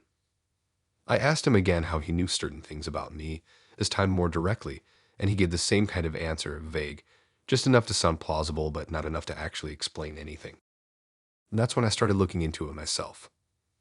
I searched for my own name online, checked old accounts, things I hadn't used in years, and I realized how much information was still out there if someone took the time to look for it. Things I'd forgotten about, posts from years ago, comments, small details that could be pieced together if someone really wanted to. It didn't take much imagination to see how he could have found some of it, but not all of it. There were still things he knew that didn't make sense. The turning point came when I found out something that connected everything. We were out one evening, and he mentioned a detail about someone I knew, not just a general comment, but something specific about their situation, and I knew for a fact that wasn't public information. It wasn't something that could be found online or guessed. I asked him directly how he knew that. This time he didn't answer right away. He just looked at me for a second before saying he's good at finding things. That answer didn't feel casual. It felt like a choice. I pushed further and asked what he meant by that. He explained it in a way that sounded almost like a skill he had developed, how he searches for information, how he connects small details, how he uses different platforms and sources to build a full picture of someone before even meeting them. He said it like it was practical, like it made sense to him. I asked if he did that with everyone he met. He said most of the time, yes. That was the moment everything clicked. He wasn't getting to know people. He was researching them. Everything that felt natural before suddenly felt planned. The conversations, the topics, the way he responded, it all came from information he already had. I asked why he did it. He said it helps him avoid wasting time on people who aren't compatible. That answer didn't sit right. It made it feel like the interaction wasn't mutual. He already knew things about me that I didn't know he knew. I asked if he thought that was fair. He said fairness doesn't really apply if the information is publicly available. That response made it worse, because it meant he didn't see anything wrong with it at all. After that, it became hard to feel comfortable around him. Every conversation felt one-sided in a way I hadn't noticed before. Like he had an advantage I didn't agree to. The final moment for me was when he mentioned something so specific about my past that I had completely forgotten about it myself until he said it. And the way he said it wasn't like he was asking, it was like he was confirming something. That's when it fully settled. There was nothing accidental about it.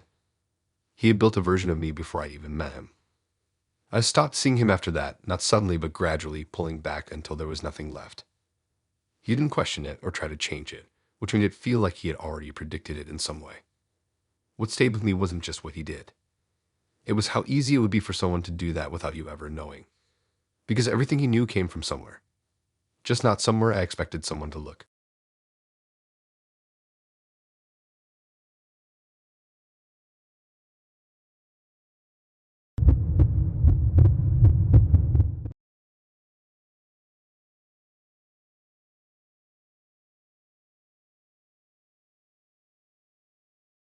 I didn't think Natalie was the kind of person you had to second guess because she came across as very direct from the start. Like she didn't filter herself the way most people do. And that kind of honesty can feel rare enough that you don't question it. You just accept it and move forward. And her profile leaned into that too. Not in an obvious way, but enough that it felt consistent with how she spoke. Like she valued saying things as they were instead of dressing them up to sound better. We matched late one evening and the conversation moved faster than usual. Not rushed, but more focused. Like she skipped the usual small talk and went straight into asking things that actually required thought. And I didn't mind that because it made it feel like we were actually getting somewhere instead of just filling time. And she answered questions the same way, directly, without hesitation, which made it feel balanced. When we met in person, it didn't feel different from how she was over messages, which is usually where you start to see cracks. But with her, it matched. She was confident, steady, and didn't seem like she was trying to be anything other than what she already was.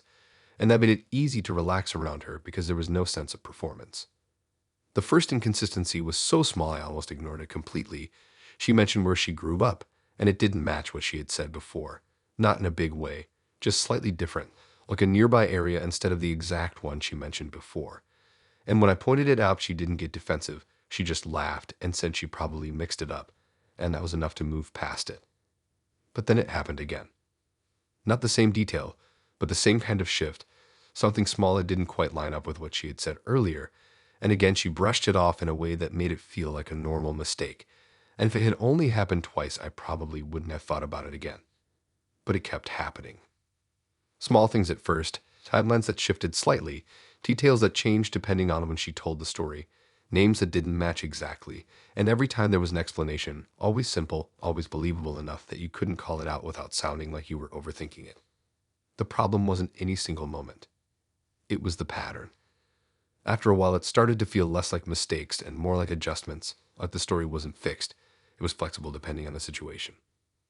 I didn't confront her right away because I didn't have anything solid, just a feeling that something wasn't consistent, and I didn't want to accuse her of something based on that alone. So instead, I paid attention.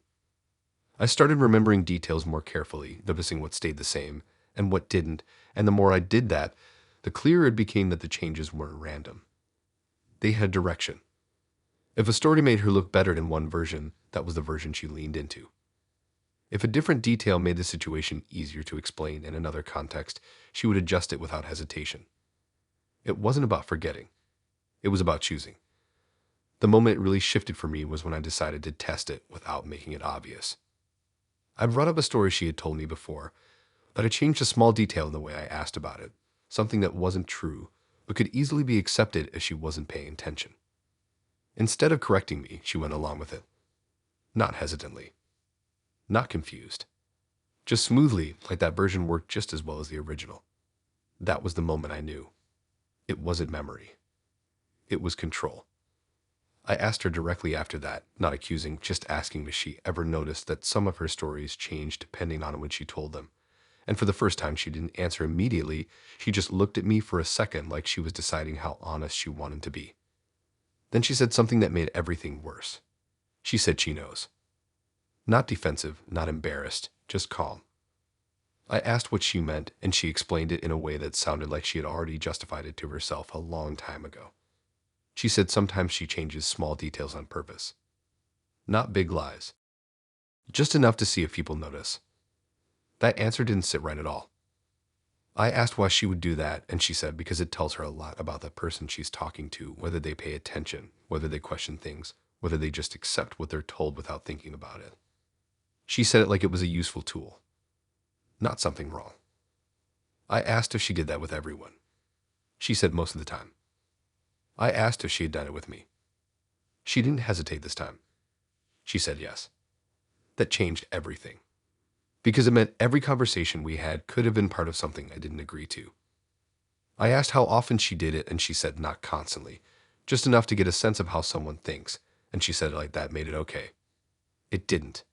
It made it worse. Because it meant it was intentional. After that, it became impossible to ignore.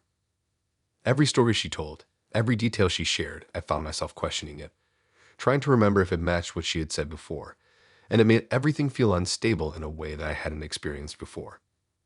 It wasn't about catching her in a lie. It was about not knowing which version was real.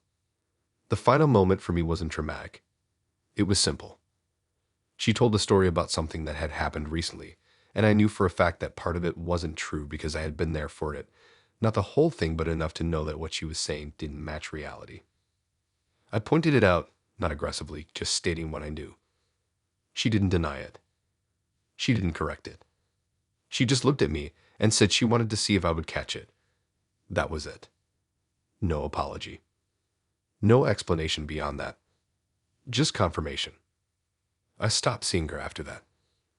Not suddenly, not with a big confrontation, just gradually pulling back until there was nothing left. She didn't question it. She didn't try to fix it, which almost made it feel like she had already gotten what she needed from the situation. What stayed with me wasn't just that she lied. It was how controlled it was. How small the changes were. How easy it was to miss if you weren't paying attention. Because if you don't notice it, everything feels completely normal. But once you do, nothing feels solid anymore. And that's the part that doesn't go away.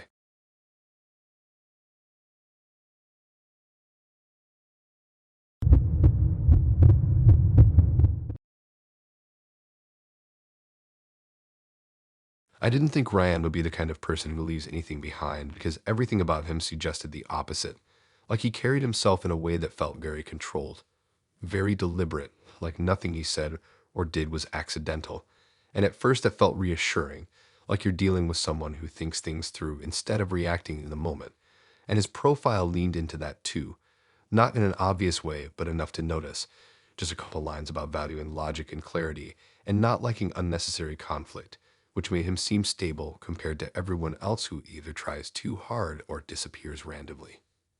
We matched, and the conversation started in a way that didn't feel exciting but felt reliable, like he responded when you expected him to, didn't overcomplicate things, and didn't leave gaps that made you question where you stood. And that kind of consistency can pull you in without you realizing it because it feels like something solid instead of something you have to figure out. When we met in person, it was exactly the same. He was calm, composed, and didn't interrupt or rush anything. And when we talked, it felt structured, like he listened fully before responding and didn't jump ahead in the conversation. And even when we disagreed on small things, it didn't turn into anything bigger. He would explain his point clearly, let me explain mine, and then move on like it was resolved. And that made it feel like he knew how to handle things in a way most people don't. We started seeing each other more regularly, and everything stayed consistent. No sudden changes, no emotional swings, just the same steady presence every time. And that's probably why I didn't question anything early on, because there was nothing obvious to question, nothing that stood out as wrong. The first moment something felt slightly off was small enough that I almost ignored it completely. He brought up a disagreement we had a few days earlier and referenced it in a way that felt more detailed than necessary, like he remembered not just the general topic, but the exact wording, the order of what was said, and even the pauses between certain points. And I remember thinking it was unusual, but not impossible. Some people just remember things better than others. But then it happened again, and again. Every time we had even a minor disagreement, he would bring it up later with the same level of precision, like he could replay the entire conversation without missing anything. And it wasn't just remembering it, it was analyzing it, pointing out where the conversation shifted, where tone changed, where one of us said something that could be interpreted differently. At first, I thought maybe he just liked to reflect on things, which isn't necessarily bad, but the way he did it felt more structured than that, like he wasn't just thinking about it, he was studying it. The turning point came when he referenced something so specific that it didn't make sense for it to just be memory.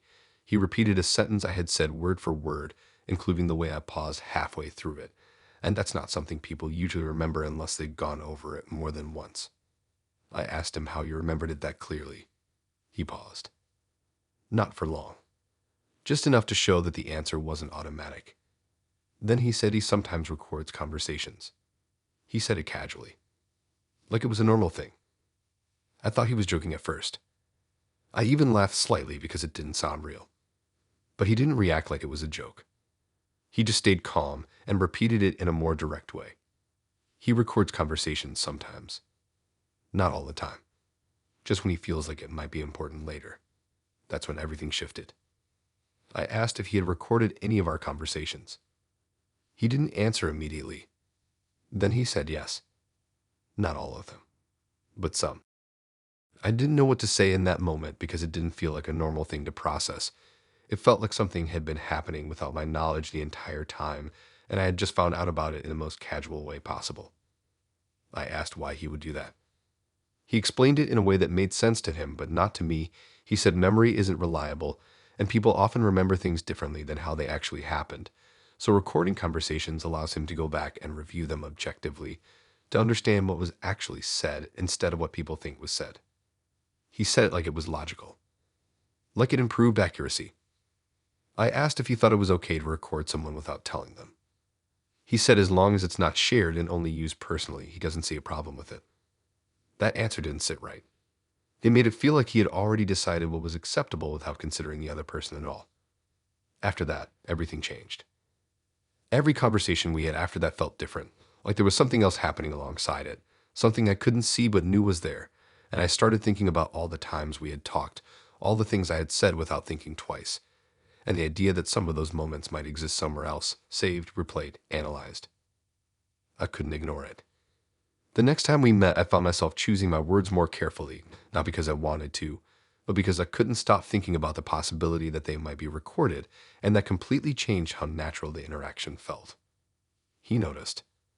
Not in an obvious way, but I could tell something felt different to him too. At one point, he brought up another disagreement we had earlier that week and started breaking it down again, explaining how he interpreted certain parts of it after listening back to it, and that's when it fully settled. He wasn't just remembering. He was reviewing. I asked him directly if he had recorded that conversation too. He said yes. And then he started explaining what he noticed when he listened to it again, like he was analyzing a situation instead of just recalling it, pointing out tone changes, pauses, word choices, things that you wouldn't normally focus on unless you were studying it. That's when I realized for him, conversations weren't just moments. They were material. Something to be stored and examined later. I stopped seeing him after that. Not suddenly. Not with a confrontation. Just gradually creating distance until there was nothing left. He didn't question it much, which almost made it feel like he had already expected it. What stayed with me wasn't just that he recorded things. It was how normal it felt to him. Like replaying someone's words without them knowing was just another way of understanding them.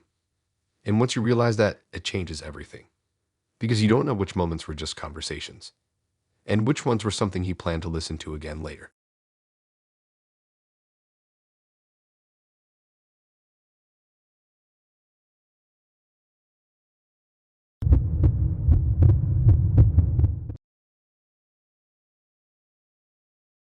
I didn't think Sophie was the kind of person you would ever have to think twice about because nothing about her stood out in a way that felt extreme or unusual.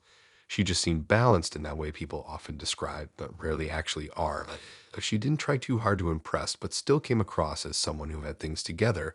Her profile was simple, normal photos, nothing overly curated, and a short line about valuing fairness and honesty, which at the time just felt like something people include without really thinking about it. Not something you take seriously enough to question, and that's probably why I didn't hesitate to match with her because there was nothing there that made me pause. When we started talking, it felt easy straight away, not in a dramatic or exciting way, but in a steady way that made it feel comfortable. She didn't send long messages, but she always replied in a way that gave you something to respond to. Like she understood how to keep a conversation going without forcing it. And she didn't jump between topics randomly. Everything felt connected and controlled. And that made it feel like she was paying attention without making it obvious, which is something you don't notice at first, but it builds a kind of trust over time. When we met in person, it followed the same pattern. She looked like her photos, maybe slightly less polished, but still recognizable. And the way she carried herself matched how she spoke. Calm, confident without trying to dominate the interaction. And she had this way of maintaining eye contact just long enough to feel engaged, but not long enough to feel intense. Like everything she did was measured to the right level. And at the time, I just thought she was socially aware, someone who knew how to handle situations without making them awkward. We started seeing each other more regularly after that, and nothing felt off at first. Conversations were easy. There were no sudden changes in behavior, no confusing signals, just the same steady interaction every time. And she talked about her work and her life in a way that felt straightforward, not hiding anything but not oversharing either, just enough detail to keep things moving without making it feel heavy. And that consistency made it easy to relax into it without questioning anything.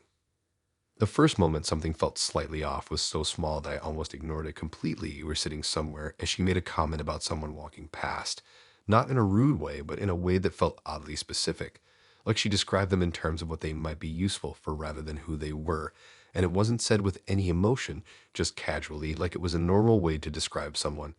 And I remember noticing it for a second before moving on because it didn't feel big enough to question. But then it happened again, in different situations. Small comments about people that always seemed to come back to what they offered, what they brought, how they fit into something. And it wasn't obvious enough to call out, just consistent enough to stay in the back of your mind, like something you don't fully understand yet, but you know it means something. The turning point came when she said something that didn't sound like a passing comment anymore. We were talking about friendships, and she mentioned that not everyone in her life plays the same role, which sounded normal at first because that's true for everyone. But then she explained it in a way that felt different. She said she prefers to keep people around based on what they add rather than just history or emotional connection, and she said it calmly, like it was a practical decision, not something emotional. I asked what she meant by that, and she explained it further, saying that time is limited and it doesn't make sense to invest in people who don't bring something valuable into your life, whether that's support, opportunities, or even just making things easier, and she said it like it was obvious, like it didn't need to be justified. That's when it started to feel different. It wasn't just a perspective. It was a system. After that conversation, I started noticing more, not just what she said, but how she acted. Like the way she interacted with different people wasn't random. It followed a pattern. She gave more attention, more energy, more engagement to certain people and less to others. And the difference wasn't based on how long she had known them or how close they were. It was based on something else. Value. The more someone seemed useful in some way, the more she invested in them. The less they offered, the more distant she became. It wasn't obvious enough to call out in the moment, but once you saw it, it was consistent. I didn't confront her right away because I wanted to understand it fully before saying anything. And the more I observed, the clearer it became that this wasn't something she did occasionally. It was how she operated. The moment it fully clicked was when she told me about a situation at work where she had to choose between helping two people. Both of them needed help, but in different ways, and instead of choosing based on urgency or fairness, she chose based on who would be more beneficial to her in the long term, and she said it without hesitation, like it was the logical choice. I asked if she thought that was fair. She said fairness depends on perspective. That answer stayed with me, because it explained everything. It wasn't about right or wrong. It was about outcome. I asked if she ever felt bad about making decisions like that, and she said not really, because in her mind, everyone does it to some extent. They just don't admit it. And she saw herself as being honest about something that other people hide. That explanation didn't make it better. It made it clearer. After that, it became impossible to ignore. Every interaction started to feel slightly calculated, like there was always something being weighed in the background, even in moments that should have felt natural. Like when we were just talking or spending time together, there was always a sense that something else was being considered. I started to wonder where I fit into that system, what category I was in, what value I was providing that made her continue seeing me. And once that thought was there, it didn't go away. The final moment for me was something simple but clear. We were talking about relationships in general, and she said people only stay in your life as long as they continue to provide something of value, whether that's emotional, practical, or social, and she said it like it was a fact, not something open to interpretation. That's when it fully settled. For her, people weren't just people. They were roles. I stopped seeing her after that, not suddenly, not with a confrontation, just gradually pulling back until there was nothing left, and she didn't question it or try to change anything, which almost made it feel like she had already accounted for that outcome. What stayed with me wasn't just what she said.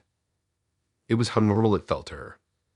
Like reducing people to what they offer wasn't something to question. It was just how things work. And once you hear that, it changes how you see every interaction you had with someone like that. Because you start to wonder not who you were to them, but what you were.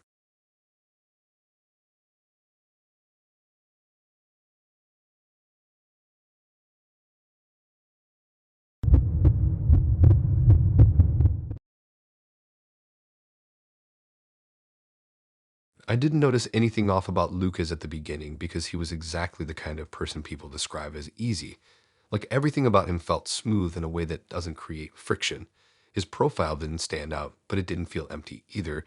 Just enough there to suggest he had interests, a social life, and some direction without trying to prove anything. And that kind of balance makes it easy to trust someone without thinking about it too much because there's nothing there that raises questions right away. We matched, and the conversation started in a way that felt natural almost immediately, like there were no awkward pauses or forced topics, and he seemed to match my tone perfectly without making it obvious. If I kept things light, he stayed light. If I shifted into something more serious, he followed without hesitation. And at first that just felt like compatibility, like we were on the same wavelength without needing to work for it. When we met in person, it felt exactly the same. He was relaxed, attentive, and didn't try to dominate the interaction.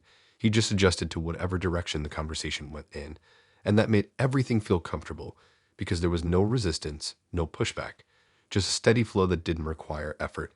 And that kind of ease can make you overlook things because it feels like what you're supposed to be looking for. We started seeing each other more regularly, and that pattern continued. He adapted to everything without making it obvious, my schedule, my preferences, even the way I communicated. And at first it felt like a good thing because there were no disagreements, no tension, nothing that made things complicated, just a consistent sense of alignment that made it feel like we were always on the same page. The first moment something felt slightly off was so small that I almost ignored it completely. I said something about a topic that usually leads to at least some kind of discussion. Not because it's extreme, but because people tend to have slightly different views on it.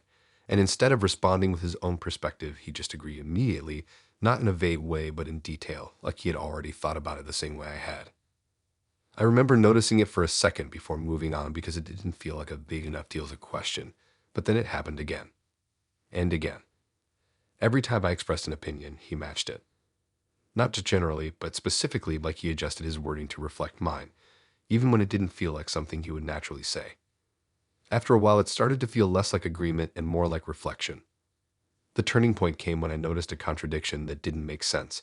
He told me something about himself that directly conflicted with something he had said earlier, not in a small way, but in a way that couldn't both be true.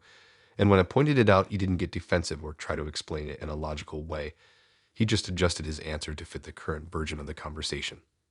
That's when it clicked. It wasn't inconsistency. It was adaptation. I started paying closer attention after that, and the pattern became impossible to ignore. The way he spoke, the way he responded, even the way he described himself shifted depending on what we were talking about, like there wasn't a fixed version of him, just different versions that appeared based on what fit best in the moment. I decided to test it without making it obvious.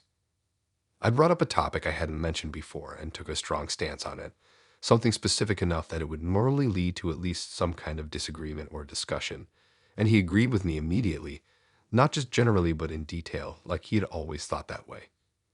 A few days later, I brought up the same topic again, but took the opposite stance, just to see what would happen. He agreed again. Not hesitantly. Not confused. Just smoothly. That was the moment it stopped feeling like coincidence. There was no consistency. Just alignment. I asked him directly after that, not accusing, just trying to understand how he actually forms his opinions, and for the first time he hesitated, not in a dramatic way, but just enough to show that the answer wasn't automatic. Then he said something that made everything clear.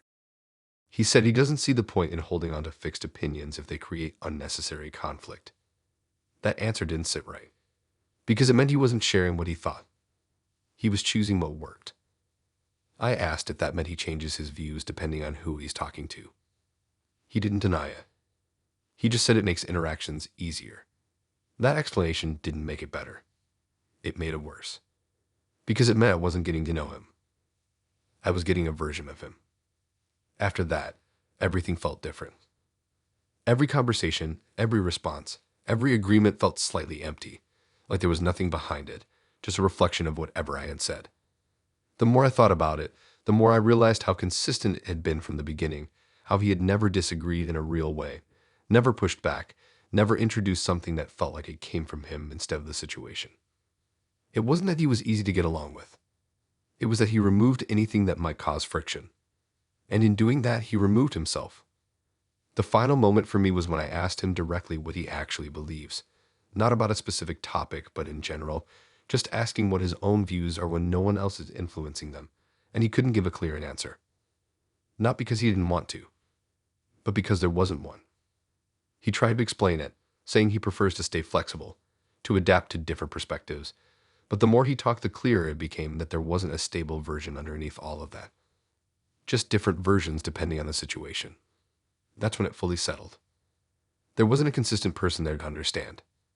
Just someone who adjusted to whoever was in front of him. I stopped seeing him after that, not suddenly, not with a big confrontation, just gradually pulling back until there was nothing left, and he didn't question it or try to change anything, which almost made it feel like he had already adapted to that outcome before it even happened. What stayed with me wasn't just that he agreed with everything.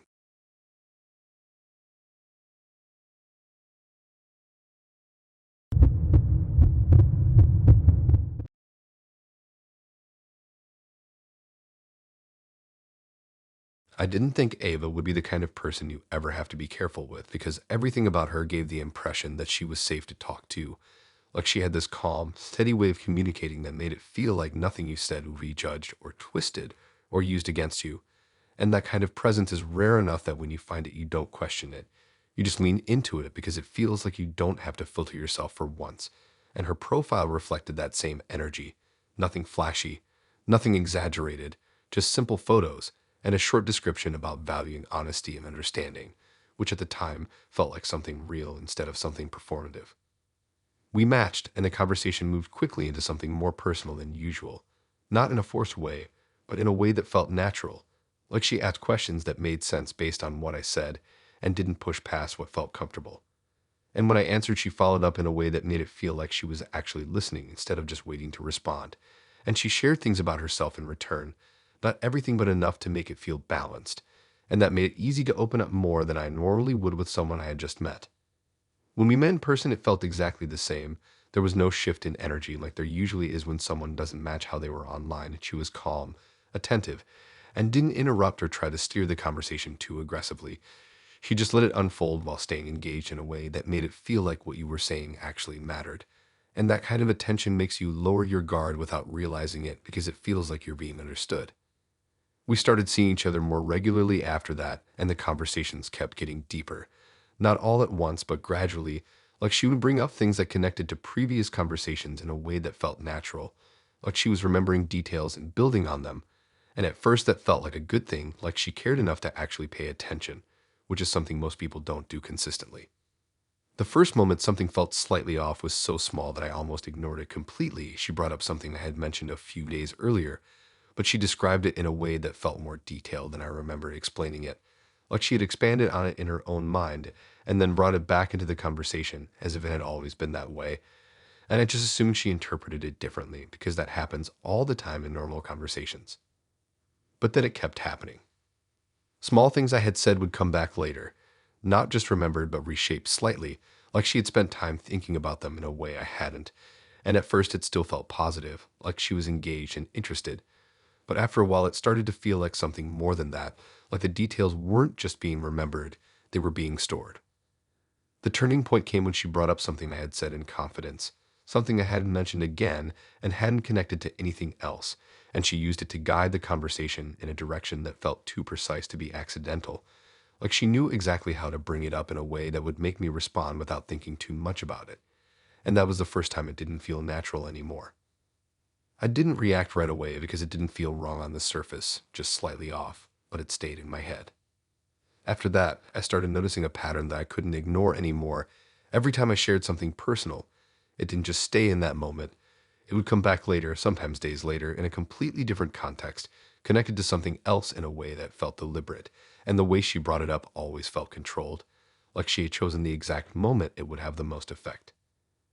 It started to feel less like conversation and more like something structured.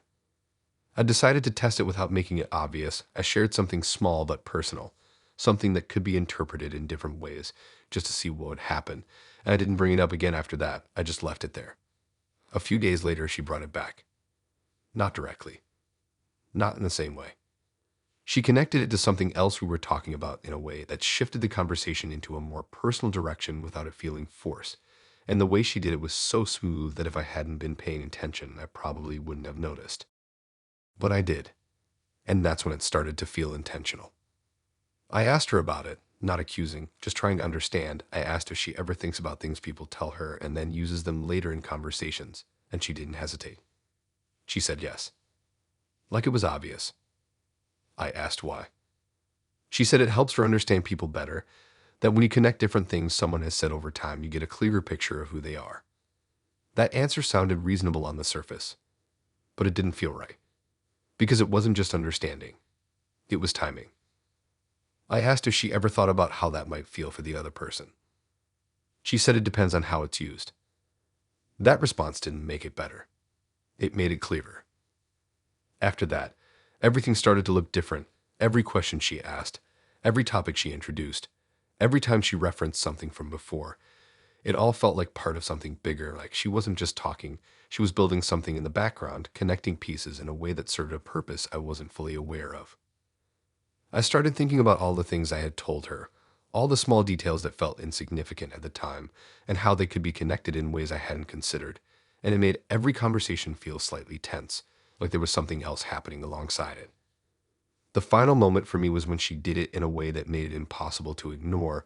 We were talking about something completely unrelated, and she brought up a detail from weeks earlier, something I had completely forgotten about, and used it in a way that shifted the conversation into something more personal without warning, and the reaction it got from me was immediate, like I responded without thinking. And she noticed. Not in an obvious way, but enough. That's when it fully clicked. For her, conversations weren't just moments. They were information. Something to remember, organize, and use later. I stopped seeing her after that, not suddenly, not with a confrontation, just gradually pulling back until there was nothing left, and she didn't question it or try to change anything, which almost made it feel like she had already anticipated it. What stayed with me wasn't just that she remembered things. It was how she used them. Because remembering is normal, but using it like that changes everything. And once you notice it, every conversation feels different. Because you stop thinking about what you're saying and start thinking about what it might become later.